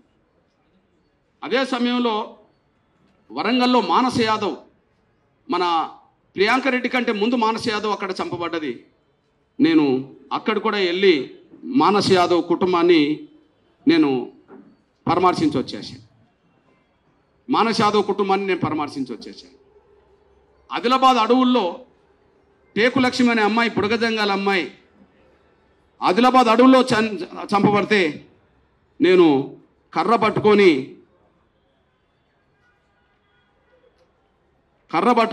అడవి ప్రాంతంకి వెళ్ళి వాళ్ళకు న్యాయం జరగాలని చెప్పి నా పోరాటం నేను చేశాను. ఈ నేపథ్యంలో మీకు విజ్ఞప్తి చేస్తున్నాను, అంటే ఏ బిడ్డ అయితే మన బిడ్డే కదా, ఏ అత్యాచారం కొనే తల్లిలో చెల్లో అయితే మన బిడ్డ మనలాంటి మన తల్లిలాగా భావించుకొని నా వంతు పాత్ర పోషించుకుంటూ వచ్చేసేసాను. ఇక్కడ కులం మతం కంటే అన్యాయం జరిగిందా లేదా, అన్యాయం జరిగిన కాడికి మనం వెళ్ళాలనే స్ఫూర్తి మీ అన్నగా చెప్తున్నాను. నేను అత్యాచారాల గురించి మాట్లాడుకుందాం. ఎవరి పట్ల ఎట్లుంటున్నానికి ఒక విషయం చెప్తున్నాను. నేను మా సోదరుడు వైశ్యుల పోరాటం అనే అంశం ముందుకు రాకపోతే, ఆత్మగౌరవ పోరాటం కంచేయలే గారు రాసినప్పుడు వైశ్యుల అంశం ముందుకు రానంత వరకు కంచేయలే గారు చాలా నాకు అభిమానించేవాడు, వర్గీకరణ సపోర్ట్ చేసేవాడు. ఇప్పుడు నా మీద కోపం పెట్టుకొని వర్గీకరణ వ్యతిరేక శక్తులతో ఆయన తిరుగుతున్నాడు, మీరు చూస్తుండ్రో లేదో. నా మీద కోపం పెట్టుకొని ఇప్పుడు ఆయన అటు తిరుగుతున్నాడు. నా మీద కోపం రావడానికి కారణం నాకు వ్యక్తిగత ఘర్షణ లేదు, మీకు సపోర్ట్ చేయడం వల్ల. ఎందుకు సపోర్ట్ చేశా? ఒకరోజు కంచేయలే గారు సామాజిక స్మగ్లర్స్ కోమటోళ్ళు అన్నాడు. అరే అందరు స్మగ్లర్లు ఎట్లా అవుతారు? అందులో పేదలు ఉన్నారు, మానవతావాదులు ఉన్నారు, వ్యాపారస్తులు ఉన్నారు. చట్టబద్ధమైన వ్యాపారాలు చేసే వాళ్ళని స్మగ్లర్లు అనలేము, పేదల్ని అనలేము, అందులో మానవతలు అనలేము. ఎవరన్నా చట్ట వ్యతిరేక వ్యాపారాలు చేసిరనుకో అందులో ఒక్కరి దాంట్లోనే ఉన్నారా? అందరిలో అన్నిట్లో ఉంటారు. మంచి అంతటి ఉన్నది, చెడు అంతటి ఉన్నది అని చెప్పి నేను ఏం స్టేట్మెంట్ ఇచ్చిందంటే, కంచేయలే నువ్వు బహిరంగ క్షమాపణ చెప్పాల్సిందే అని చెప్పి వైశ్యుల పక్షాన్ని నిలబడి నేను పోరాటం చేశాను. కంచేయలే ఎవరు? బీసీ. నేను ఎవరి పక్షాన్ని పోరాటం చేశా? వైశ్యుల పక్షాన్ని పోరాటం చేశా. ఇది నా వంతుగా నేను వైశ్యుల పక్షాన్ని నేను నిలబడితే ఇక అప్పటి నుండి నా మీద ఎంబడబడితేనే ఉన్నాడు. ఇక అంతకుముందు ఏం ప్రకటన చేసామంటే టీవీలో కూర్చుంటే చాలే మాకు ముఖ్యమంత్రి మా మందకృష్ణ ముఖ్యమంత్రి కావాలి రాష్ట్రాడు. ఇప్పుడు నేను ఆయనకు కంటి కనిపించకపోయినా కూడా నన్ను రోజు తిరుగుతూనే ఉన్నాడు. ఒకటే కారణం, నేను వైశ్యుల పక్ష క్షమించేం లేదు. ఆయన చేసింది తప్పు. అందరినీ దోషులుగా నిలబెట్టద్దు. అందరినీ దోషులుగా నిలబెట్టడం తప్పని నేను గట్టిగా అన్నా, ఇప్పటికీ అంట. నాకు వ్యతిరేకంగా మారవచ్చు. నేను తీసుకున్న నిర్ణయం కరెక్ట్ అంతే. ఎప్పుడు ఏ నిర్ణయం తీసుకుంటే కరెక్టో ఆ నిర్ణయం తీసుకుంటూ వచ్చేసాను. మీ అన్నగా చెప్తున్నా, కొల్లాపూర్లో మన ఆకుతోట వర్షిని అనే మన వైశ్య బిడ్డ అత్యాచారం గురై అది ఎవరికి చెప్పుకోలేక కొల్లాపూర్ నుంచి ఇంటికి వెళ్తుంది. దుర్మార్గుడు ఎవడో తెలిసినోడు అమ్మ నేను తీసుకెళ్తారా అని బస్ స్టాండ్లో అడిగింది. నమ్మి తీసుకెళ్తే వాడు పోతూనే ఇంకా 2-3 జమ చేసుకున్నాడు. వాడు మార్గ మధ్యలోనే అత్యాచారం చేసిండు. అది ఎవరికి తెలియదు, కానీ ఆ బిడ్డ కుమిలిపోయింది. చాలా పేద కుటుంబం. అట్లాంటి సమయంలో ఇంటికి పోయి టీవీ పెద్దగా పెట్టి ఒక ముసలైన తాత ఉంటే ఆయనకి వినపడకుండా చేసి లోపల తలుపులు వేసుకొని ఆమె గుంజ కట్టేసుకొని పెట్రోల్ పోసుకొని తాగిలబడ్డది. చాలా ఘోరమైన ఘటన. అప్పుడు బాధ్యుల్ని తప్పించే ప్రయత్నంలో, అది బీఆర్ఎస్ వాళ్ళు అందులో నిందితులు ఉంటే, బాధ్యుల్ని తప్పించే ప్రయత్నంలో జూపల్లి కృష్ణారావు ఉన్న సమయంలో నేను వెంటనే అక్కడికి పోయి అమ్మాయిని అత్యాచారం చేసి చంపిన వాళ్ళందరినీ వెంటనే జైల్లో పెట్టకపోతే, అరెస్ట్ చేయకపోతే నేను 1 వారం రోజుల పాటు ఉద్యమం చేస్తానని చెప్పి నేను ప్రకటన చేశాను. 1 వారం రోజులు ఉద్యమం చేశాను. వాళ్ళందరూ అరెస్ట్ అయ్యారు. ఆ బిడ్డ కుటుంబానికి అంతే కొంత న్యాయం జరిగింది. వైశ్య బిడ్డ. నేను అప్పుడు లేని ఇక్కడ మహారాష్ట్రలో ఉంటే, అక్కడ మా కార్యకర్త నాయుడు అనే తమ్ముడు ఉంటే, ఆ తమ్ముడు నాకు ఫోన్ చేస్తే మహారాష్ట్ర నుంచి నేను ఉరికొచ్చి నేను మన వర్షిని కుటుంబానికి న్యాయం చేశానప్పుడు మీ అందరు తెలుసు.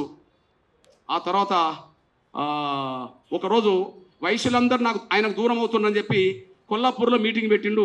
ఈయన మంత్రి మీటింగ్ పెట్టినప్పుడు ఏమన్నాడంటే, అన్న నువ్వు ఇప్పుడు మమ్మల్ని పిలిపించుకున్నావు కదా, కృష్ణన్న వచ్చి పోరాటం చేయకపోతే నువ్వు నిందితులను కాపాడేటోనివే కదా అని చెప్పి గట్టిగా నా వైశ్య సోదరులు ఆయన మంత్రిని నిలదీసిన చరిత్ర ఉన్నది.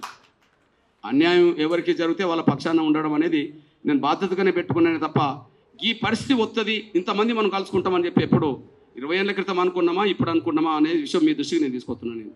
మీ అందరు తెలుసు, ఒకరోజు మన మోహన్ బాబు గారు మన బ్రాహ్మణులకు సంబంధించిన విషయంలో ఒకరోజు మోహన్ బాబు మన వైశ్యుల్ని ఒక మాట అన్నాడు, బ్రాహ్మణులను ఒక మాట. వాళ్ళు సినిమా తీసిండ్రు. సినిమా దేనికైనా ఆ సినిమాలో మన బ్రాహ్మణ సోదరులను కొంత కించపరుస్తూ సినిమా తీశారు. దీన్ని నిరసిస్తూ బ్రాహ్మణ యూత్ పోయి వాళ్ళ ఇంటి మీద కొంత ధర్నా చేయ ప్రయత్నం చేసింది, నిరసన చేసే. కానీ వాళ్ళ కొడుకు విపరీతంగా కొట్టించి పంపించేశాడు. చాలా పరిగెత్తుతుంటే ఆ సీన్ చూస్తే నాకు బాధ అనిపించింది. ఆ బాధ అనిపించిన వెంటనే మోహన్ బాబుకు వెంటనే నువ్వు బ్రాహ్మణ సోదరులకు నువ్వు క్షమాపణ చెప్పకపోతే నిన్ను రాష్ట్రంలో ఎక్కడ తిరగనీయమని చెప్పి నేను స్టేట్మెంట్ ఇచ్చేశాను. దీనికి స్పందించిన మోహన్ బాబు గారు దాసరనారాయణ దగ్గరికి వెళ్ళి నాకు ఫోన్ చేయించిండు. మోహన్ బాబుని ఏదో అన్నమాట అంటే, నేను అన్నదేమో ఫోన్లో అన్నా సార్, బహిరంగంగా ఒక సినిమాలో పెట్టి వాళ్ళని అవమానించాను సార్, ఖచ్చితంగా నువ్వు వాళ్ళకి క్షమాపణ చెప్పించకపోతే నేనైతే మౌనంగా ఉండలేను సార్, వాళ్ళ తరఫున ఎవరు లేరు అనుకోవద్దు సార్, ఎంఆర్పిఎస్ అయితే ఉంటుంది సార్ అని చెప్పడం జరిగింది. ఆయన వెనకకు తగ్గాడు. ఇది చూడండి, మోహన్ బాబు క్షమాపణ చెప్పాలని చెప్పి నేను చెప్పించే పరిస్థితి ఆనాడు వచ్చేసింది. ఇంకో విషయం మీ అందరూ తెలుసు, మన బ్రాహ్మణ లాయర్లు భార్యాభర్తల్ని చంపిండ్రు చూడు. పుట్టమధు ఎక్కడ, పెద్దపల్లి దగ్గర, కాటారం దగ్గర వామన్ రావు దంపతులు చాలా ఘోరంగా చంపబడ్డారు. విన్నాయప్రాయాలు విషయాలు అంటే ఉండవచ్చు, కానీ ఒక వ్యక్తి పట్ల దాడి చేయడం, అమానుషంగా చంపడం, కార్లో పోతుంటే గుంజి ఆ సీన్ మనం చూడలేంత పరిస్థితి వచ్చింది. బ్రాహ్మణ సమాజం ఆ వామనరావు దంపతులు హత్యలకు గురవుతే వాళ్ళని వెంటనే అరెస్ట్ చేయాలని చెప్పి డిమాండ్ చేస్తూ నేను రాష్ట్ర రోకలు రైలు రోకలు పిలుపునిచ్చాను. వాళ్ళని అరెస్ట్ చేయించేంత వరకు ఎంఆర్పిఎస్ వాళ్ళ పక్షాన్ని నిలబడ్డదనేసి కూడా మీ దృష్టి చూస్తున్నాను. ఇగో చూడండి, నేను ధర్నా చేసి నేను ఎవరి పక్షాన్ని నిలబడ్డానంటే అన్యాయానికి గురైన వాళ్ళ పక్షాన్ని నిలబడి రాష్ట్ర రోక చేయాల్సిన పరిస్థితి వచ్చిందనేసి కూడా మీ దృష్టి చూస్తున్నాను. నేను ఆ సోదరులారా, సమాజంలో మనం ఏదన్నా పాత్ర పోషించాలనుకున్నప్పుడు ఎవరికి ఎక్కడ అన్యాయం జరుగుతుంది అనేది చూడాలి, కానీ వాళ్ళు ఏ కులం అని మాత్రం మనం చూడలేమనే విషయం కూడా మీ దృష్టి, ఎవరికి ఎక్కడ అన్యాయం జరుగుతుందో వాళ్ళు చూడలేని పరిస్థితులు కూడా మీ దృష్టి తీసుకొస్తున్నాయి. ఇట్లా చెప్పుకుంటూ పోతే ఇంకా చాలా ఉన్నాయి, కానీ క్లుప్తంగా ఒక విషయానికి వస్తాను. తమ్ముడు ఎస్సీ ఎస్టీ అట్రాసిటీకి సంబంధించిన అంశం తీసుకొచ్చాడు. ఓకే, నేను ముందుగా కొన్ని వేల సంవత్సరాలుగా వివక్షతకు బాధలకు గురవుతున్న వర్గాల నుంచి పుట్టిన వాళ్ళం కనుక మా మీద వివక్షత జరగద్దు, ఆ వివక్షత ప్రదర్శిస్తే చట్టబద్ధమైన శిక్షలు ఉండాలని కోరుకునే వాళ్ళలో నేను మొదటి స్థానంలో ఉంటాను. ఆ వివక్షత జరగద్దు, ఆ వివక్షత నిజంగా జరిగితే, ఉద్దేశపూర్వకంగా జరిగితే వాళ్ళకి చట్టపరమైన శిక్ష ఉండాలని నేను కోరుకుంటా. మీరు కూడా కోరుకోవాల్సింది. వివక్షత ఉండద్దు కదా. రాజ్యాంగం ప్రకారం అంటరాంతనం నిషేధించినప్పుడు అదే అంటరాంతనం పాటిస్తామని అన్నారు అనుకో, అది శిక్షలు ఉండాల్సిందే కదా. అంతవరకు నేను గ్యారంటీ, నేను దానికోసం నిలబడతా. కానీ అనవసరంగా ఎవరన్నా ఉద్దేశపూర్వకంగా ఏదో రాజకీయ లబ్ధి కోసమో ఇంకో లబ్ధి కోసమో ఎవరైనా రెచ్చగొడితే పెట్టిందనుకోండి, ఖచ్చితంగా తప్పుడు కేసులు ఎక్కడన్నా పెట్టిందని నా దృష్టికి వస్తే నేను తప్పుడు కేసులు పెట్టిన వాళ్ళు ఎవరైనా ఉంటే వాళ్ళనే నేను శిక్షిస్తుంటా. 100% వాళ్ళదే తప్పు అంటుంటాను. నా దృష్టికి రాని విషయాలు కొన్ని ఉంటాయేమో, కానీ నేను ఒకదానికి కట్టుబడి ఉన్నా. వేల సంవత్సరాలుగా వివక్షత గురవుతున్న వర్గాల పక్షాన నేను నిలబడకపోతే ఎవరు నిలబడాలి? సేమ్ టైం దాన్ని అడ్డం పెట్టుకొని ఎవరిని ఇంకోరిని ఇబ్బంది పెట్టాలంటే కూడా నేను అంగీకరించాను. దానికి రెడ్డిదే ఉదాహరణ. ఎవరిది? ఒక స్టోరీ చెప్తా. నాకు ఒక రోజు తమ్ముడు నీ పేరే ఉన్నట్టున్నది, ఒక శ్రీనివాస్ రెడ్డి ఏంటన్నా ఫోన్ చేసిండు. ఒకరోజు నన్ను చూసిండంట, మధురలో, ఆయన మధుర అంట, కానీ షాద్నగర్లో కొంత రియల్ ఎస్టేట్ వ్యాపారం చేస్తున్నాడు. ఆయన నాకు తెలియదు, ఆయన నన్ను చూస్తున్నాడు. ఆ రియల్ ఎస్టేట్ వ్యాపారం చేస్తున్న కాడ దళితుల భూముల కాడ ఈయనకు గొడవ వచ్చేసింది అనుకుందాం. ఆ గొడవ వచ్చిన కాడ గొడవలు జరుగుతున్న కాలంలో ఈయనను పిలిపించి, ఒక డిఎస్పి రెడ్డి పిలిపించి, ఏమయ్యా నువ్వు ఆ సమస్య తొందరగా పరిష్కరించుకో అని అన్నాడట. నువ్వు పరిష్కరించకపోతే కేసు వచ్చేటట్టు ఉన్నదని చెప్పిండంట. నువ్వు ఒకవేళ నాకేదన్నా సాయం చేస్తే ఆ కేసు లేకుండా చేస్తాను నేను అన్నాడట. ఎవరు? డిఎస్పి రెడ్డే అన్నాడట. ఈయన తప్పు చేయలేనోడు కదా. సార్ నేను తప్పు చేయలేదు కాబట్టి నేను ఎవరికి డబ్బులు ఇవ్వాల్సిన అవసరం లేదు, ఎవరికి సరెండర్ కావాల్సిన అవసరం లేదని ఈయన అన్నాడు. అన్న తర్వాత ఏమైందంటే, ఓ పంచాయతీ పేరుతో ఎంఆర్పిఎస్ వాళ్ళని ఈయన ఇన్వాల్వ్ చేసి, ఒక పంచాయతీ పేరుతో డిఎస్పీ ఇన్వాల్వ్ చేసి, మీరు పంచాయతీ పోయినట్టు పోయండి, కొంత గొడవ పడ్డాడు అనుకో, ఆ గొడవ నాశనం చేసుకుని నాకు ఎర్రండి అని ఈయన చెప్పేశారు. ఆ సలహా తీసుకున్న వేళ ఎంఆర్పిఎస్ లీడర్లు అనబడుతున్న వాళ్ళు పోయినరు. చిన్న భిన్నాభిప్రాయాలు వస్తే కొంత ఘర్షణ జరిగింది. మమ్మల్ని కులం పేరుతో తిట్టినని ఈయన కేసు పెట్టేశాడు. ఎవరు? ఎంఆర్పిఎస్ లీడర్ పెట్టేశాడు. ఆ విషయం నా దృష్టికి ఈయన తీసుకొచ్చేశాడు. అన్న మా డిఎస్పీ రెడ్డే ఇదంతా నాటకం ఆడిండన్నా, కానీ మిమ్మల్ని అడ్డం పెట్టుకున్నాడే అని అన్నాడు. ఎవరు అన్న? పలాని నరసింహ, పలాని ఇంకోరు అని చెప్పేశాడు. నువ్వు లైన్లో ఉండవని చెప్పా, నువ్వు ఫోన్లో లైన్లో ఉండవని చెప్పేసి, వాళ్ళు లైన్లో ఉన్నాడు. నేను పులోని కలిపా, ఏమయ్యా ఈ మధ్యలో నన్ను పంచాయతీకి పోయినావా అన్నా.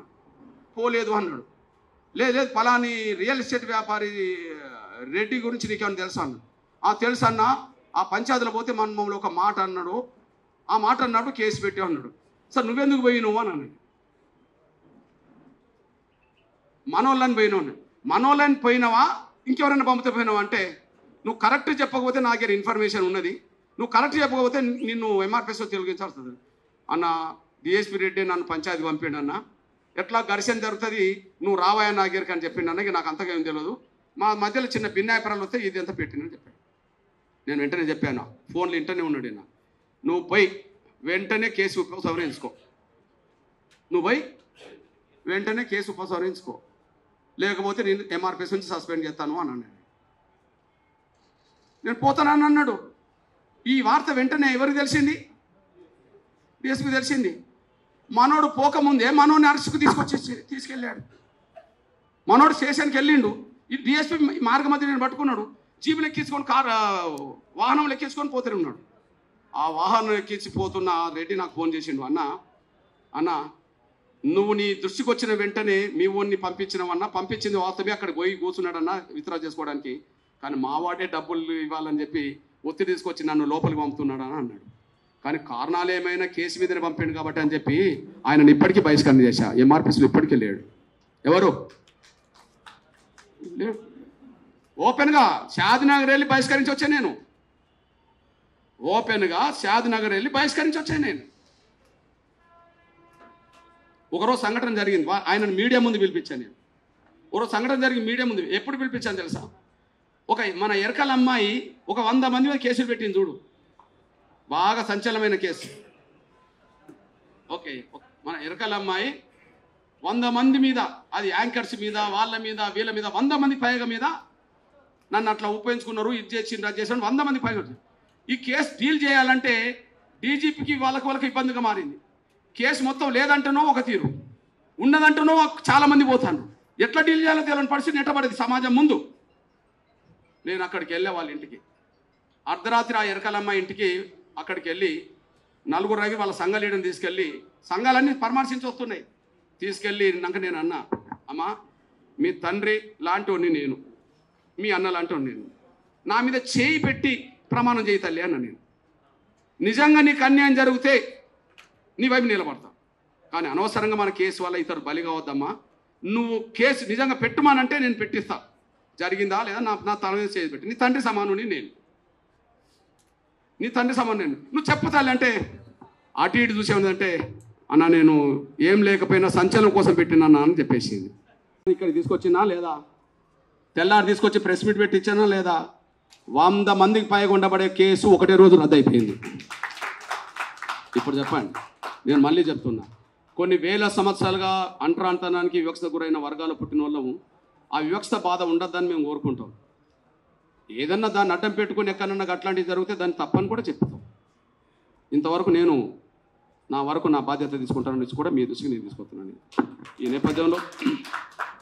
నేపథ్యంలో ఒక చివరిగా మీ సోదరుని వర్గీకరణ విషయంలో ఏం జరుగుతుందో మీ అందరికీ తెలుసు. 30 ఏళ్ళకి ఎంబడబడుతుండ్రు. వాళ్ళు చాలా పలుకుబడి వాళ్ళు. షెడ్యూల్ కులాల్లో 59 కులాలు ఉంటే మాదిగలకు అన్యాయం జరిగిందని కమిషన్లన్నీ చెప్తున్నాయి. షెడ్యూల్ కులాల్లో 59 కులాలు ఉంటే రిజర్వేషన్లలో మాదిగలకు న్యాయం జరగలేదని చెప్పి కమిషన్లని చెప్తున్నాయి. ఈ కమిషన్ కాల్సిన రిజర్వేషన్లు మాలలే పొందుతున్నారు అని చంద్రబాబు నాయుడు హయాంలో రామచంద్ర కమిషన్ వేశారు. రామచంద్ర కమిషన్ చెప్పింది మాదిగలకు అన్యాయం జరిగింది అని. మన్మోహన్ సింగ్ ప్రభుత్వం వేసిన ఉషామేర కమిషన్ చెప్పింది వర్గీకరణ జరగాలి అని చెప్పి. కమిషన్లన్నీ మాదిగలకు అనుకూలంగా ఉన్నాయి, కానీ అమలు జరగాల్సిన అవసరం లేదని వాళ్ళ పలుకుబడి ప్రయోగిస్తున్నారు. మీ అన్నగా, మీ సోదరుడిగా, మీ తమ్ముడిగా ఈ దేశంలో మీ అందరు తెలుసు, తెలంగాణ రాష్ట్ర ఉద్యమానికి మద్దతుగా కేసీఆర్ పార్టీలన్నిటి కూడా కట్టుకుంటూ వచ్చారు.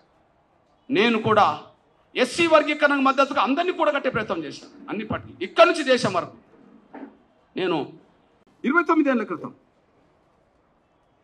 ఇది ఒక్కసారి చూడండి, ఇది ఇప్పటిది కాదు, ఎస్సీ రిజర్వేషన్ వర్గీకరణ చేస్తాం, మాదిగలకు న్యాయం చేస్తామని ఇది 96 మాదిగలు రప్పించింది. 29 ఏళ్ల క్రితం 96లో హైదరాబాద్ దిగ్బంధం చేశాం,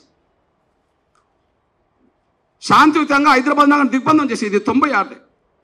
మొదటిది మార్చిది, ఇది సెప్టెంబర్ది 96. అప్పటి నుంచి పోరాటం చేస్తూనే ఉన్నాం కదా. కమిషన్ వేసిండు, న్యాయం జరిగే ప్రయత్నం చేసిండు. నేను చంద్రబాబుతోటే కాదు, స్వర్గీయ రాజశేఖర గారితో కూడా నేను ఆ విధంగానే ఉన్నా. ఇగో మీరు చూడండి, రాజశేఖర గారికి నేను అండగా నిలబడి చేరుతున్నది. రాజశేఖర గారిని వేదిక మీదకి రప్పించి మీటింగ్లు పెట్టిన సందర్భం ఉన్నది.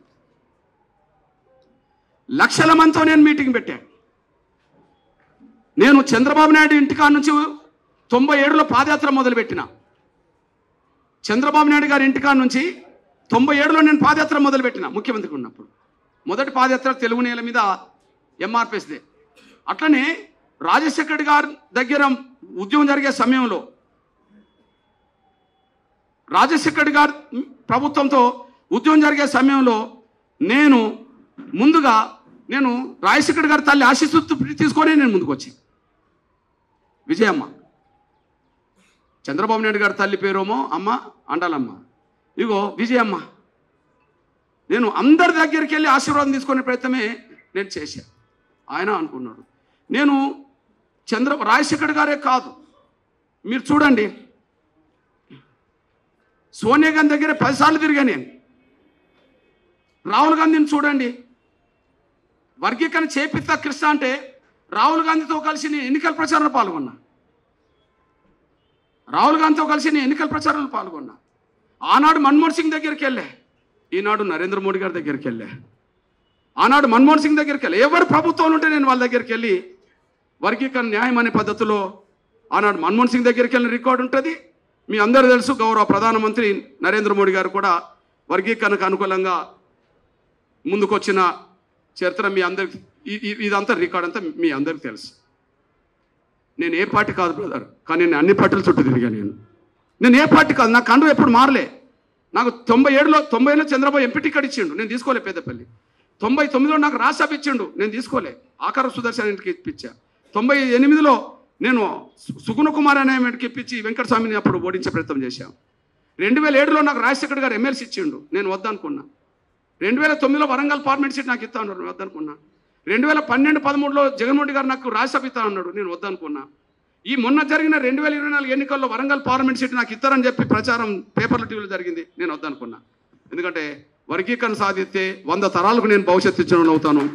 ఈ ఉద్యమాన్ని అడ్డం పెట్టుకొని వ్యక్తిగత పదవులు తీసుకుంటే ఉద్యమం దెబ్బతినిపోతే జాతికి నష్టం అవుతుందని పద్ధతిలోనే కష్టాలను ఎదుర్కొంటూ వచ్చాం, కానీ అవకాశాలు మాత్రం ఏనాడు తీసుకోలేదు. మీ కళ్ళ ముందు సాక్ష్యంగా నిలబడ్డది. దేశం మొత్తం తిరిగా బ్రదర్, దేశం మొత్తం. నేను ప్రభుత్వాల దగ్గరికి వెళ్ళినప్పుడు రాజశేఖర్ చనిపోయినాక రోషతో లేఖ రాయించా కేంద్రంకి ఎస్సీ వర్గీకరణ. ప్రతిపక్ష నాయకుడు చంద్రబాబు నాయుడు ఆయన లేఖ రాసిండు. కేసీఆర్ దగ్గరికి వెళ్తే వర్గీకరణకు అనుకూలంగా లేఖ రాసిండు. అప్పుడు పిసిసి అధ్యక్షుడు డి శ్రీనివాస్ ఆయన లేఖ రాసిండు. అప్పుడు బీజేపీ అధ్యక్షుడు గడ్కరీ గారు వర్గీకరణ జరగాలని లేఖ రాసిండు. శరద్ పవార్ గారు వర్గీకరణకు అనుకూలంగా లేఖ రాసిండు. సిపిఐ పార్టీ అప్పుడు అధినేత వర్ధన్ గారు ఆయన వర్గీకరణ జరగాలని లేఖ రాశాడు. తెలంగాణకు సిపిఎం అనుకూలంగా లేదు, కానీ ఎస్సీ వర్గీకరణ జరగాలని చెప్పి ఆయన లేఖ రాశాడు. అస్సాం గణ పరిషత్ దగ్గరికి వెళ్తే వాళ్ళు లేఖ రాశారు. శివసేన దగ్గరికి వెళ్తే మనోహర్ జోషి ఆయన లేఖ రాశాడు. శిబు సోరెన్ పేరు మీరు విన్నారు, ఆయన వర్గీకరణకు అనుకూలంగా లేఖ రాశాడు. పంజాబ్ అకాల్ దగ్గరికి వెళ్తే వాళ్ళు లేఖ రాశారు. తెలంగాణ ఉద్యమానికి మద్దతుగా ఉండబడే అజిత్ సింగ్ గారు వర్గీకరణకు అనుకూలంగా లేఖ రాశాడు. తెలంగాణకు అనుకూలంగా లేని ఓవైసీ కూడా వర్గీకరణకు అనుకూలంగా లేఖ రాశాడు. అప్పుడు పార్టీ పెట్టింది చిరంజీవి, ఆయన వర్గీకరణ జరగాలని లేఖ రాశాడు. లోక్సత్తా అధినేత ఎమ్మెల్యేగా ఉన్నప్పుడు జయప్రకాష్ నారాయణ లేఖ రాశాడు. శరద్ యాదవ్ పేరు మీరు విన్నారు, ఆయన పెద్ద నాయకుడు, నితీష్ పార్టీలో ఉన్న నాయకుడు, ఆయన లేఖ రాశాడు. లల్లు ప్రసాద్ యాదవ్ ఉన్నాడు, ఆయన మీ అందరు తెలుసు, ఆయన వర్గీకరణ లేఖ రాశాడు. ఈ దేశ మాజీ ప్రధానమంత్రి దేవగౌడ కూడా వర్గీకరణ లేఖ రాశాడు. నేను అందరి దగ్గర పోయాను బ్రదర్, అందరు అనుకూలమే, ఒక్కరు తప్ప అందరు అనుకూలమే. ఇప్పుడు మీరు చూడండి, 59 కులాల్లో ఎస్సీ వర్గీకరణ జరగాలంటే 58 కులాలు కావాలంటుండ్రు, ఒక్కరే వద్దంటాండ్రు. అంటే అందరం పంచుకొని అందరం బాగుపడదామని అందరూ అంటుంటే, లేదు పంచుకొని ఇవ్వము, మేమే తింటామని ఒక్కరే అంటాను.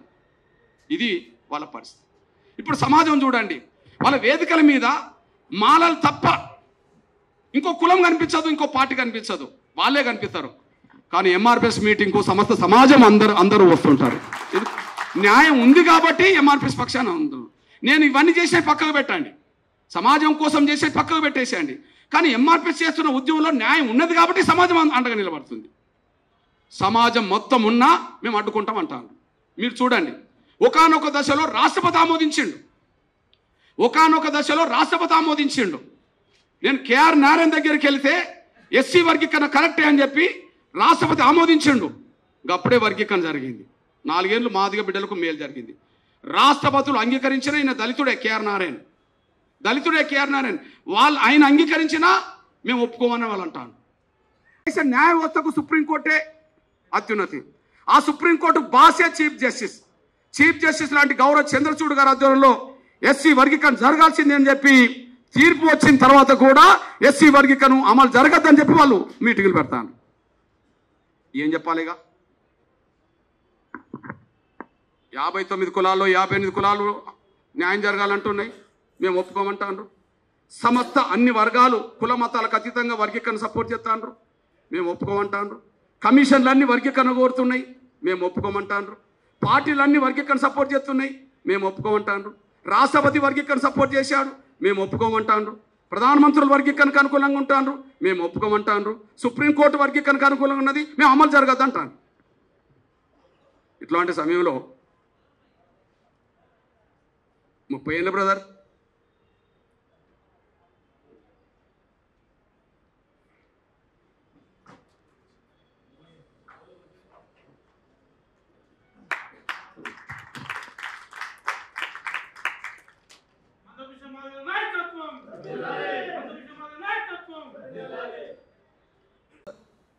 ఏళ్ళు దాటి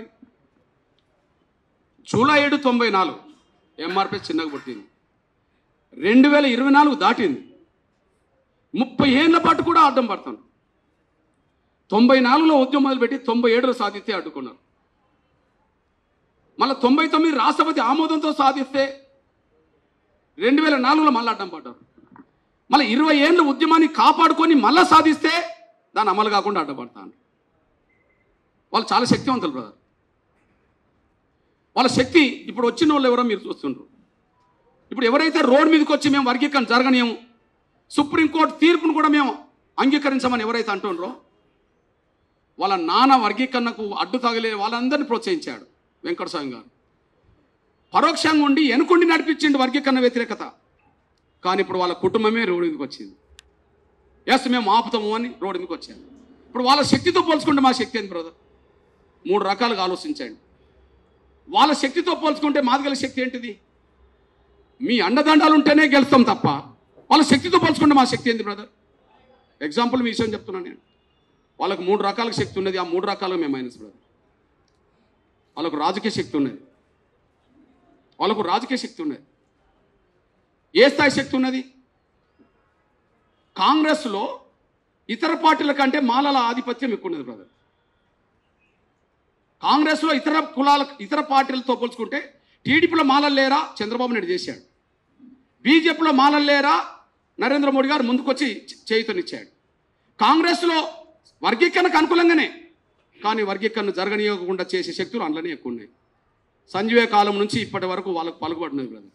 నువ్వు నేను పుట్టకముందే సంజీవ గారు దేశంలో మొదటి దళిత ముఖ్యమంత్రి మాలైన సంజీవ. ఇప్పుడు మల్లికార్జున ఖర్గే సౌత్ రాష్ట్రాల నుంచి వచ్చినా కూడా ఆయన మాలైనే జాతీయ అధ్యక్షుడు. నేను పుట్టకముందే సంజీవ గారు జాతీయ పార్టీ అధ్యక్షుడు అయ్యిండు. యూపీఏ గవర్నమెంట్ ముందుకెళ్ళకపోవడానికి అన్నాడు కారణం. యూపీఏ చైర్పర్సన్ సోనియా గాంధీ అయితే సోనియా గాంధీకి సలహాదారు కొప్పుల రాజు అనే ఐఏఎస్ అధికారి మాల ఉండే. రాహుల్ గాంధీకి యువ నేతగా ఉన్న రాహుల్ గాంధీకి సలహాదారు రాజశేఖరన్ ఐఏఎస్ అధికారి మాల ఉండే. ప్రధానమంత్రి మన్మోహన్ సింగ్ కార్యాలయంలో కాంతారావు అనే ఐఏఎస్ అధికారి మాల ఉండే. ఈ దేశాన్ని యూపీఏ గవర్నమెంట్లో 3 నడిపితే ఆ 3 సలహాదారులు వీళ్ళు ఉన్నారు. ఒక్కడు కూడా ముందుకెళ్ళనివ్వలేదు. ఈ నేపథ్యంలో ఇప్పుడు చూడండి కాంగ్రెస్ పార్టీలో వాళ్ళ పలుకుబడి. ఇప్పుడు కాంగ్రెస్లో ఒక సూత్రం ఉన్నది బ్రదర్. కాంగ్రెస్లో ఒక కుటుంబానికి ఒకటే పదవి అని చెప్పి, కాంగ్రెస్లో ఒక కుటుంబానికి ఒకటే పదవి అని వాళ్ళు రాసుకున్నారు. ఆ రాసుకున్న దాన్ని కూడా పక్కకు పెట్టే కాడ సోనియా గాంధీ గారు కుటుంబం ఉన్నదనుకోండి, వాళ్ళ తీర్మానం ఉంటుంది ఒక కుటుంబంలో ఒకరికే పదవి అని చెప్పి. కానీ వాళ్ళు ఎట్లా ఉల్లంఘిస్తారో చూడండి. ఇప్పుడు సోనియా గాంధీ గారు రాజ్యసభ సభ్యురాలు, వాళ్ళ కొడుకు లోక్సభ సభ్యుడు, వాళ్ళ కూతురు లోక్సభ సభ్యురాలు. వాళ్ళ పార్టీ తీర్మానం ఏంటిది? ఒక కుటుంబంలో ఒకటే పదవి, అంతేనా? మరి వాళ్ళ ఇంట్లో 3 వచ్చింది. అట్లా 3 తెచ్చుకునేది మన దేశంలో మన మాలలే. 2 కూడా తెచ్చుకోలే, 2 తెచ్చుకున్నారు. చెప్తా, ఎగ్జాంపుల్ చెప్తున్నా నేను. ఇప్పుడైతే రెండు కాడ ఆగిపోతున్నాయి, 3వ కాడ వాళ్ళు తెచ్చుకున్నారు. ఎగ్జాంపుల్ చెప్తా. మల్లికార్జున ఖర్గే కుటుంబం ఉన్నది, అది సౌత్ కర్ణాటక. ఇప్పుడు ఆయన రాజ్యసభ ప్రతిపక్ష నాయకుడు. ఆయన వాళ్ళ అల్లుడు ఎంపీ గుల్బర్గా, వాళ్ళ కొడుకు ప్రియాంక ఖర్గే మంత్రి సిద్ధరామయ్య గవర్నమెంట్. 3. ఆ 3 మళ్ళీ ఇక్కడ 3 ఉంటారు. ఇక్కడ వాళ్ళే వెంకటస్వామి కుటుంబంలో. ఇప్పుడు కాంగ్రెస్ అంటేనే కొంత రెడ్ల ఆధిపత్యం ఉన్నది అనేటోళ్ళు చాలామంది ఉన్నారు. కొంత వాస్తవమే కావచ్చు అనుకుందాం. కానీ వాళ్ళు 2 కాడికి వచ్చి ఆగిండ్రు, 3 దాకా రాలే. ఇంకా ఎవరు? రెడ్ల కాడ ఉత్తమ్ కుమార్ రెడ్డి అన్న భార్య ఎవరు? ఇద్దరు, 2. కోమటిరెడ్డి వెంకటరెడ్డి, కోమటిరెడ్డి రాజగోపాల్ రెడ్డి ఇద్దరు, లేదా జానారెడ్డి గారు కొడుకులు ఇద్దరు, ఎమ్మెల్యే ఒకరు, ఎంపీ ఒకరు ఇద్దరు. అరే ఆ ఇద్దరు కాడికి వచ్చింది ఆగింది. ఆ ఇద్దరు మాలలు కూడా తెచ్చుకుంటారు, మల్లు రవి, మల్లు బట్టి విక్రమార్క. కానీ 3 తెచ్చుకున్నట్టుగా లేదు, కానీ 3 మాలలు తెచ్చుకుంటారు. అదే వెంకటస్వామి కుటుంబం. అదే అవును, బెల్లంపల్లి ఎమ్మెల్యే వెంకటస్వామి పెద్ద కొడుకే కదా. చెన్నూరు ఎమ్మెల్యే, ఇప్పుడు నేను వర్గీకరణ ఆపుతా నచ్చినైనా, చెన్నూరు ఎమ్మెల్యే వెంకటస్వామి చిన్న కొడుకే కదా. మరి ఆయన కొడుకే మళ్ళీ పెద్దపల్లి ఎంపీ కదా. ఇప్పుడు ఎన్ని వచ్చినట్టు? ఏకకాలంలో 3 పదవులు పొందేంత శక్తివంతులు బ్రదర్. ఇక మాదిగలకి ఎక్కువ ఉన్నది. ఇప్పుడు తెలంగాణలో ఇంత మెజార్టీ ఉన్నా కూడా, తెలంగాణలో మాదిగలు ఇంత మెజార్టీ ఉన్నా కూడా 3 రిజర్వేషన్ స్థానాల్లో 1 సీటు కూడా మాదిగలకి ఇవ్వలే.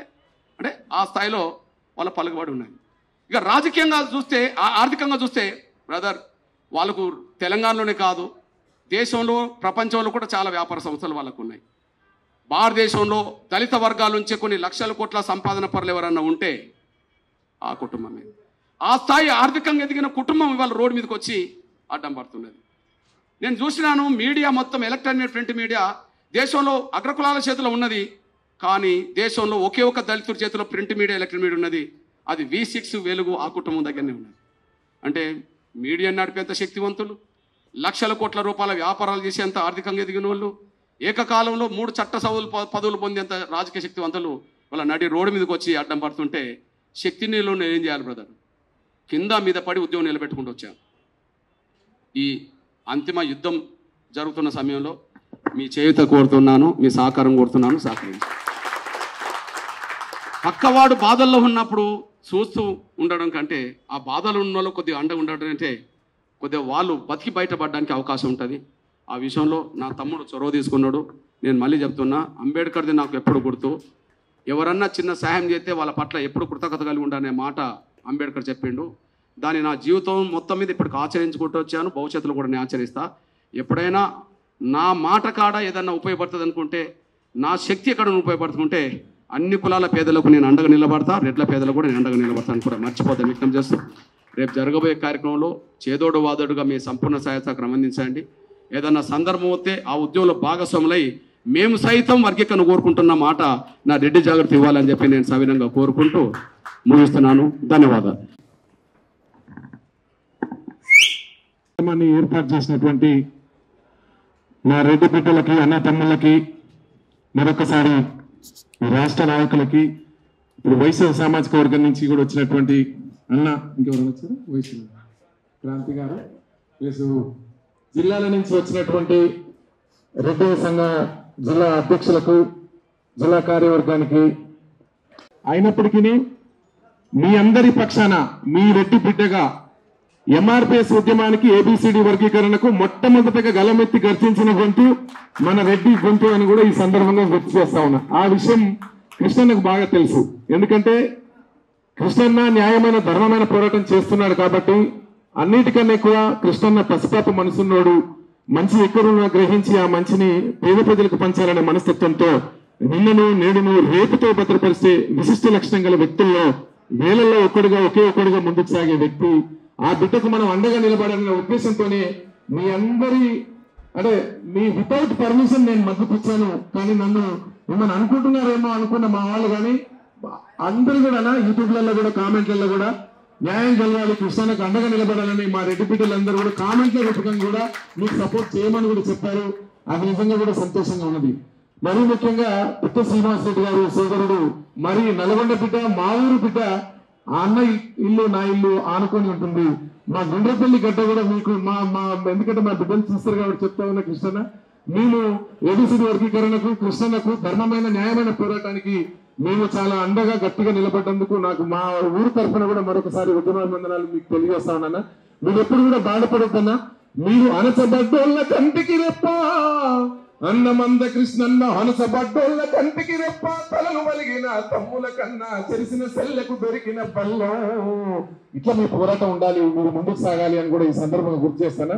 ఒక చిన్న విషయం అన్నా ఇప్పుడు నేను తెలియజేస్తా ఉన్నాను. అందరికీ మీకు న్యాయం జరగాలని నిండుగా మనస్ఫూర్తిగా ఉన్నది. అసలైన ఉద్యమం ఇప్పుడే మొదలైంది. అసలు రేట్లు వచ్చింది ఇప్పుడు. ఎందుకంటే ఇప్పుడు బూటా రేట్లకు సపోర్ట్ గా అసలు రేట్లు వస్తే ఆ కథ వేరే ఉంటుందన్న. నిజంగా కూడా గ్రామీణ ప్రాంతాలలో మీరు, మేము రెడ్లు ఇది చాలా చాలా ప్రేమగా ఉంటారు. మీ ఇళ్లలో ఏదైనా చిన్న కార్యాలు ఉన్నా, ఏదున్నా, డబ్బులు, ఆర్థిక సహాయాలు ఏదన్నా కూడా ప్రతి పల్లెలో రెడ్డి దగ్గరికి వచ్చి ఆ సమస్యలు చెప్పుకుంటారు. ఈ రెడ్డికి ఏదైనా బాగా వచ్చినా కూడా అతనికి పిలిచి చెప్పుకునేటువంటి సంస్కారం అదంతా కూడా వందల సంవత్సరాల నుంచి, తాతల నుంచి కూడా, మా ఫాదర్ దగ్గర నుంచి కూడా మేము గమనించామన్నా. మీరు ఎప్పుడు భయపడద్దు, బాధపడద్దు, మీరు నిజం నిక్కచ్చిగా మీరు గెలుస్తారన్నా. కాకుంటే మా వాళ్ళకు ఒక చిన్న, అంటే వితౌట్ పర్మిషన్ నేను చెప్తా ఉన్నా, మా వాళ్ళని కూడా మాకు ఒకటి చిన్నది ఉంటుందన్నా. గ్రామీణ ప్రాంతాలలో మేము వ్యాపారస్తులం, వ్యాపారం చేసినా, ఎక్కడన్నా భూములకు చిన్న సమస్య ఉన్నా కూడా మేము ఇంత ముందుగా చెప్పినట్టుగా మా రెడ్డిపేట డిఎస్పీ అట్లా చెప్పినట్టుగా అక్కడక్కడ మన వాళ్ళు అట్రాసిటీ కేసుల్లో ఏదో కొంచెం డిస్టర్బ్ చేస్తారు అనేటువంటి మాకు ఒక రకమైనటువంటి భయం మాలో ఉంటుంది. కానీ అది మనసులో ఉంటది. కానీ ఎక్కడైనా అక్రమంగా కేసులు పెట్టినప్పుడు మటుకు కృష్ణన్న మా అందరికీ అండగా ఉండాలని కూడా మనస్ఫూర్తిగా కోరుతామన్నా. డైరెక్ట్ మా జిల్లా రెడ్డి సంఘం అధ్యక్షులకు కృష్ణన్నకు నెంబర్ డైరెక్ట్ గా ఉంటుంది. ఎక్కడన్నా మనల్ని ఎవరన్నా అనవసరంగా కేసులు పెట్టి ఇబ్బంది పెట్టినప్పుడు కృష్ణన్న మాకు అండగా ఉండాలి. అదే మాదిరిగా మేము కూడా పేదరెట్లం చాలా మంది ఉన్నామన్నా. ఎందుకంటే ఎక్కువ చదువుకొని ఆర్థికంగా ఇంకా కూలిపోయేటువంటి స్థితిలో కూడా మా కులంలో ఉన్నారు. అట్లాంటప్పుడు ఐక్యంగా ఉద్యమాలు మీరు చేయండి. ఎందుకంటే నేను సింగర్ మాత్రమే, గాయకుడు మాత్రమే, అది శ్రీనివాస్ రెడ్డి కానీ ఇంకా మా రాష్ట్ర నాయకులు, మా బ్రదర్స్ అందరు ఉన్నారు. ఎక్కడ కూడా ఏ సమస్య వచ్చినా ఐక్యంగా ఎంఆర్పిఎస్ కానీ, ఇటు రెడ్డి సంఘాలు కానీ ఐక్యంగా పోరాడి హక్కులు సాధించుకున్న వరుసలో మనము మీరంతా ముందు వరుసలో ఉండాలని నేను మనస్ఫూర్తిగా కోరుకుంటూ, ప్రతి పాట మన రెడ్డి బిడ్డగా మీ నాగంతి నుంచి వచ్చిన పాట యాడు కృష్ణన్నకు తెలుసు. ఒక్కడే ఒక్కడు దళిత జాతి సూర్యుడు, ఒక్కడే ఒక్కడు దళిత జాతి సూర్యుడు, ఒక్కడే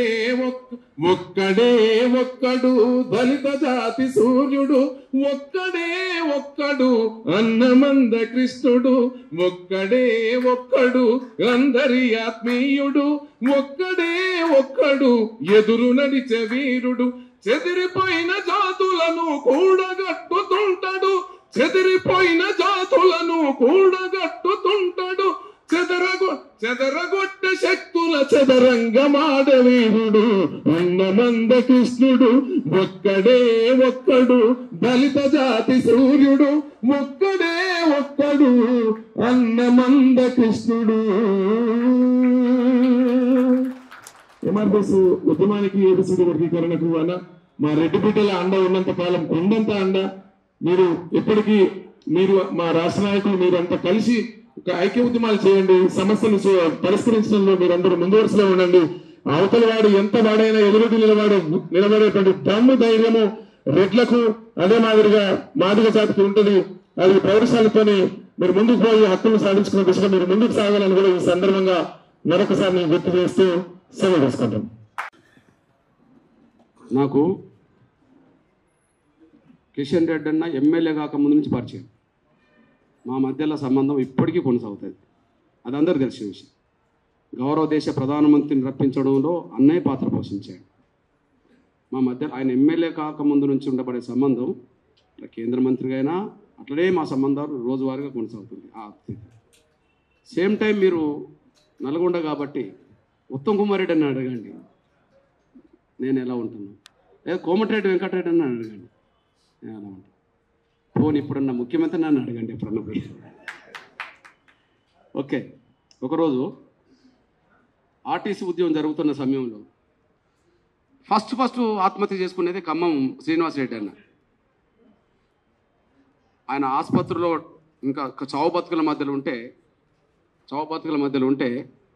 అందరికంటే ముందు నేను వెళ్ళా. నేను అప్పుడు వీల్ చైర్లో తిరుగుతున్నా, ఇంకా కర్ర కూడా కాదు ఉన్నది. అందరికంటే ముందు వీల్ చైర్లో అది. నేను లోపలికి పోయిన వెంటనే అప్పుడు దానికి నాయకత్వం వచ్చింది థామస్ రెడ్డి అన్న. నేను పోయినాక నేను బయటకు వస్తుంటే వచ్చింది థామస్ రెడ్డి అన్న, మాకంటే ముందు నువ్వే వచ్చినావు కదా అని చెప్పి. నాయకత్వం వహించింది ఎవరు? అశ్వత్థామ రెడ్డి. నాయకత్వం వహించింది అశ్వత్థామ రెడ్డి అని కదా. శ్రీనివాస్ రెడ్డి అన్న ఆత్మహత్య చేస్తున్నాడు అని వచ్చేటప్పటికి చాలా బాధాకరంగా నేను ఆసుపత్రికి వెళ్ళి బయటకు వస్తుంటే ఒక సీన్, నన్ను బయటికి తీసుకొచ్చి అటువైపు ఇటువైపు వీల్ చైర్ నడిపింది రేవంత్ రెడ్డి గారును డాక్టర్ లక్ష్మణ్.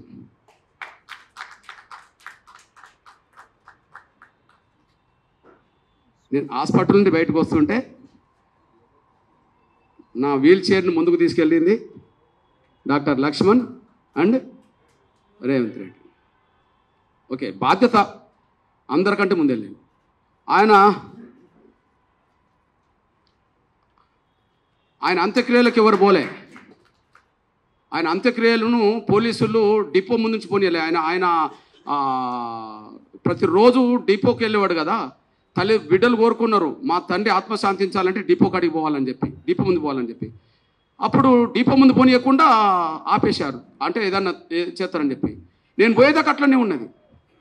నేను పోయి వాళ్ళకి నచ్చ చెప్పి ఆయన ఆత్మశాంతి కోసం నేను శాంతియుతంగా తీసుకెళ్తా అని చెప్పి ముందుకు నడిపి నేనే అంత్యక్రియలు చేసి వచ్చాను అక్కడ ఖమ్మంలో. ఇది ఓకే. ఇప్పుడు రేవంత్ రెడ్డి గారి గురించి మాట్లాడుకుంటాం. ఒక చిన్న విషయం నాకు అందరితో ఉన్నాయి. రాహుల్ గాంధీ గారితో తిరిగాను, ఇప్పుడు ప్రధానమంత్రి ఓకే ఉన్నాయి. కానీ నేను ఎప్పుడు నా వ్యక్తిగత ప్రయోజనాల కోసం ఎవరిని ఉపయోగించుకోలేదు. ఉద్యమానికి సంబంధించిన విషయం నిలబెట్టుకున్నా. చిన్న విషయం, ఇప్పుడు రేవంత్ రెడ్డి గారు ఇవాళ ముఖ్యమంత్రి. దాదాపు ఒక 25 ఏళ్ళుగా రేవంత్ రెడ్డి గారికి ఎంఆర్పి సంబంధాలు ఉన్నాయి. ఆయన ZPTC, MLC, MLA, MP okay. ఈ 4 చోట్ల ఆయన కండగా నిలబడ్డది ఎవరు అంటే మాదిగలే. ఈ 4 చోట్ల ఇప్పుడు ఇవన్నీ అయినాకనే ముఖ్యమంత్రి అయ్యాడు కదా. ఈ 4 చోట్ల ఆయన కండగా నిలబడ్డది ఎంఆర్పిఎస్ అవునంటే ఇప్పుడు నేను గుండె దెబ్బల ఉద్యమం చెప్పాను కదా, సాక్ష్యం వల్ల రాజశేఖర్ గారి నోటి నుంచి వినిపించాను కదా. ఓకే, రేవంత్ రెడ్డి గారు ఎక్కడి నుంచి ఎక్కడికి ఎదగడానికి ఆయన నోటి నుండి ఎవరి సహాయంతో వచ్చిండో ఒక్కసారి ఆయన నోటి నుంచే నేనండి రికార్డ్ ఆయనదే పెడతా. మొదటిసారి నేను ఇండిపెండెంట్ జడ్పీటీసీ చేసినప్పుడు మాదిగోల పిల్లలు నన్ను బస్సులను తీసుకెళ్ళి నాకు గెలిపించారు. రెండవసారి నేను ఎమ్మెల్సీగా ఇండిపెండెంట్ గా నిలబడ్డప్పుడు మాదిగోల బిడ్డలు ఎంఆర్పిఎస్ లో కృష్ణన్న దగ్గర నాయకత్వ లక్షణాలు పుట్టుకుచ్చుకున్నోళ్ళే ప్రతి ఎంపీటీసీ కౌన్సిలర్ దగ్గర పోయి కాలు మొక్కి నన్ను గెలిపించారు. మూడవసారి 2009లో నేను కొడకల్లో 14 రోజుల్లో ఎమ్మెల్యే తెచ్చినంటే మాదిగ బిడ్డల శ్రమ ఉన్నది, మీ భాగస్వామ్యం ఉన్నది. ఈవేళ పార్లమెంటు సభ్యుడిగా కాంగ్రెస్ పార్టీ అధ్యక్షుడిగా ఉన్నారంటే నా జాతి నా ఇవ్వడంలో లేదో నాకు తెలియదు, కానీ మీ జాతి మాత్రం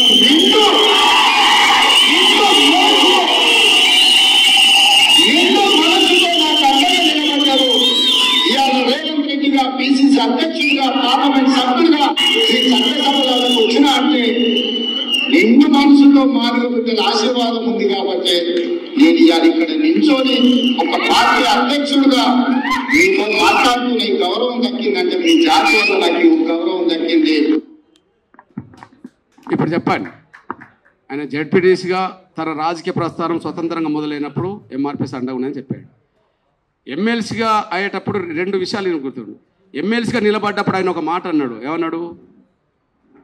నా కోసం మాదిగ బిడ్డలు ఎంఆర్పిఎస్లో కృష్ణన్న దగ్గర నాయకత్వ లక్షణాలు పొందుకున్న వాళ్ళందరూ నా కోసం వాళ్ళ కాళ్ళు పట్టుకొని వీళ్ళ కాళ్ళు పట్టుకొని నన్ను గెలిపించుకున్నాను అన్నారు. రేవంత్ రెడ్డి అన్న గెలవడం కోసం రెడ్డి సామాజిక వర్గం ఎవరు కాళ్ళు పట్టుకోలేదేమో కానీ ఆయన గెలుపు కోసం మాదిగోళ్ళు కాళ్ళు పట్టుకున్నారనే విషయం ఆయనే చెప్పేశాడు. ఓకే. మూడవది, ఆయన ఎమ్మెల్యే గెలిచినప్పుడు వాళ్ళ పాత్ర పోషించాడు చెప్పాడు. నాలుగోది ఇంపార్టెంట్ ఇంకో విషయం చెప్పాడు. నేను మల్కాజ్గిరిలో ఎంపీగా అతిపెద్ద నియోజకవర్గం గెలిచిందంటే నా సొంత జాతి నా ఎన్నుకున్నదో లేదని చెప్పలేను, కానీ మాదిగ జాతి సంపూర్ణంగా నాకు అండగా నిలబడ్డదని ఆయనే చెప్పేశాడు. నేను అందరితో కలిసి ఉన్నా. అందరికీ ఎవరన్నా కొంత చైతన్యతారంటే వాళ్ళకు నేను చైతన్యించుకుంటూ వచ్చాను. ఇది ఎవరికి మినహాయింపు లేదు, ఎవరికి నేను దూరంగా లేను. ఇది సంపూర్ణంగా అర్థం చేసుకొని కొద్దిగా అన్న నీకు అండగా ఉన్నాడు కదా, ఎప్పుడన్నా మీరు పోయినప్పుడు తొందరగా ఏపీసీడీ చేయమని కదా ఒక్కరు చెప్పండి. కానీ ఉద్యమం అంటే అత్యంత గౌరవించే వ్యక్తుల్లో ఆయనే మొదటి వాడని నాకు తెలుసు. ఈ ఉద్యమానికి న్యాయం చేయాలనేసి ఆయన బలంగా ఉంది. కానీ ఏదో రోజు ఖచ్చితంగా మరి ఎట్లా చేస్తాడు కానీ ఆయన చేస్తాడు. ఆయన మీరంటే ఆయనకు చాలా ఇష్టము. ఇప్పుడు ఈ సభకు వచ్చిన అన్ని జిల్లాల రెడ్డి జాబితా అధ్యక్షులకు అండ్ ముఖ్య అతిథిగా వచ్చిన ఎంఆర్పిఎస్ వ్యవస్థాపక అధ్యక్షుడికి ధన్యవాదాలు తెలుపుతూ, అది సామాజిక బాధ్యత గురించి అసలు కళ్ళలో నీళ్ళొచ్చి మీ ఉద్యమం చరిత్ర ప్రత్యక్షంగా నా అదృష్టం ఈరోజు మీతో పంచుకోవడం. మీరు చేసినటువంటి ఉద్యమం లోపల ఏదైనా కావచ్చు, వికలాంగులు కావచ్చు, పెన్షన్ కావచ్చు, అన్ని ఉద్యమాల లోపల మెయిన్ క్రైటీరియా క్రోడీకరిస్తే సూక్ష్మంగా అబ్జర్వ్ చేస్తే ఒకే ఒక అంశం, ఏంటిదండి అది? పేదరికం, డబ్బు మాత్రమే, వేరే అంశమే లేదు. అన్న ఏ దానికి మద్దతు ఇచ్చినా దాని వెనకాల వాళ్ళ యొక్క ఆర్థిక అభివృద్ధి. నేను అడుగుతున్నా, నా రిక్వెస్ట్, నా మదిలో వచ్చినటువంటి ఆలోచన మీ ముందు పెడుతున్నా. మీరు 30 ఏళ్ళుగా చేసిన పోరాటం ఇంకొక చిన్న కరెక్షన్స్ తోటి ఈ దేశంలోనే కాదు ప్రపంచంలోనే పేదరికం లేనట్లు చేసే ఒక చిన్నది కాదు పెద్ద ఉద్యమం, అది మీరే చేయగలుగుతారు. ఒకటి 75 సంవత్సరాల స్వతంత్ర భారత చరిత్రలో రిజర్వేషన్స్ అంబేద్కర్ గారి భిక్ష ద్వారా పేదల గురించి ఆయన ఎంతో దృష్టితోటి ముందు చూపుతోటి ఆలోచించడం వల్ల లక్షలాది మంది ప్రజలు, పిల్లలు అందరూ స్వయంగా మనం చూస్తూ ఉన్నాం. నా ప్రత్యక్ష అనుభవం చెప్తానా? 2 నిమిషాలు, చాలా ఇంపార్టెంట్ విషయం. 2 నిమిషాలు ప్రత్యక్ష ఎగ్జాంపుల్ చెప్తున్నా. 2004లో కాకతీయ యూనివర్సిటీలో నాకు ఎంఎస్సి కౌన్సిలింగ్ జరుగుతుంది. MSc counselling next campus seat నాదే అనుకొని నేను కూర్చున్న కౌన్సిలింగ్ హాల్లో. కానీ అప్పటికి వైఎస్ఆర్ సారు 5% మైనారిటీ రిజర్వేషన్ ఇచ్చారు. అప్పుడు ఫస్ట్ ఇంప్లిమెంటేషన్. ఆ వచ్చే నెక్స్ట్ సీట్స్ ఆ 2 మైనారిటీకి పోవడం వల్ల నాకు క్యాంపస్ సీట్ మిస్ అయింది. బయట కాలేజ్కి వెళ్ళిపోయారు. అంటే ఇక్కడ నేను ఓసి ఉండి ఎట్లా అయినానో సేమ్ అదే ప్లేస్లో మన మాదిగ బిడ్డలు కూడా ఆర్థికంగా బాగుండి ర్యాంకు తెచ్చుకునే వాళ్ళు చాలామంది కడ పాయింట్ లోపల కూడా జాబ్స్ సీట్స్ మిస్ అయిన వాళ్ళు చాలామంది ఉంటారు. దానికోసమైనా సరే ఈ ఏబిసిడి రిజర్వేషన్ అనేది ఖచ్చితంగా అమలు కావాలి. అది అనుభవించిన వాడికి తెలుస్తుంది ఎట్లా ఉంటుంది బాధ అనేది. అది అనుభవించిన వాడికి తెలుస్తుంది. అన్న మీరు చూశారు కాబట్టి ఈ నా స్వయ అనుభవం అనేది మీరు చరిత్రలో నా హాల్ టికెట్ నెంబర్ తెస్తే కూడా వాగ్దేవి కలెక్ట్ చేసినాం. ప్లస్ దానికోసము మీరు చేయాల్సిన అంటే నా రిక్వెస్ట్ అన్న అది అనేది భావించొద్దండి. దీనికి ఆర్థికంగా మెయిన్ పాయింట్ అని చెప్తున్నాము. దానికి ఒక లైన్ 2 కులాలు పేద అండ్ ధనిక కులాలు. ఈ 2 కులాలకు ఇప్పుడు 75 ఏళ్ళ స్వతంత్ర చరిత్రలో బీసీకి ఒక క్రిమిలేయర్ ఉందన్న. ఫస్ట్ 6 lakhs ఉండే, ఇప్పుడు 8 or 10 lakhs అయింది. అంటే నెలకు 65,000 సంపాదించే వ్యక్తి ధనవంతుడా బీదవాడా? నెలకు 65. 1 minute. అంటే ఒక క్రిమిలేయర్ ఒక బీసీ వర్గంలో ఎలా ఉందో కానీ అది ఎప్పటికీ ఇంప్లిమెంట్ కావట్లేదు. ఇప్పుడు మీరు చెప్తున్నటువంటి సామాజిక మాల వర్గం అంత బలంగా అది 59 కులాల్లో ఒక కులము 58 కులాలనే ఆలిస్తుంటే షేమ్గా ఫీల్ అవుతున్నాం. షేమ్గా అవమానం, ఇది అవమానమే 100%. ఒక జాతికి అవమానం జరుగుతుంది, అన్యాయం జరుగుతుందంటే మనం అందరము కూడా 30 ఏళ్ళుగా దాన్ని పరిష్కరించలేకపోతున్నాం. అంటే మన అసమర్థత, మన బలహీనత అనేది ఒకసారి ఆలోచన చేసుకోవాలి. దానికోసం ఈ క్రిమిలేయర్ సిస్టాన్ని అందరికీ ఇంప్లిమెంట్ చేస్తే ధనిక పేద అనేది ఒకటి క్లియర్ అయిపోతానా? ఇదే అన్న నా రిక్వెస్ట్. థ్యాంక్ యూ అన్న. పేరున పిట్టా శ్రీనివాస్ రెడ్డి అన్నకు, ప్లస్ మందకృష్ణ అన్నకు, ప్లస్ గాంధీ అన్నకు, ఇక్కడ ఉండేటువంటి పేరున నాయకులకు, ఎంఆర్పిఎస్ నాయకులకు, రెడ్డి నాయకులకు, ఇంకా ఇతర యూత్కు, మీడియాకు థ్యాంక్ యూ. ఇంతటితో ఈ కార్యక్రమం ముగిస్తున్నాం.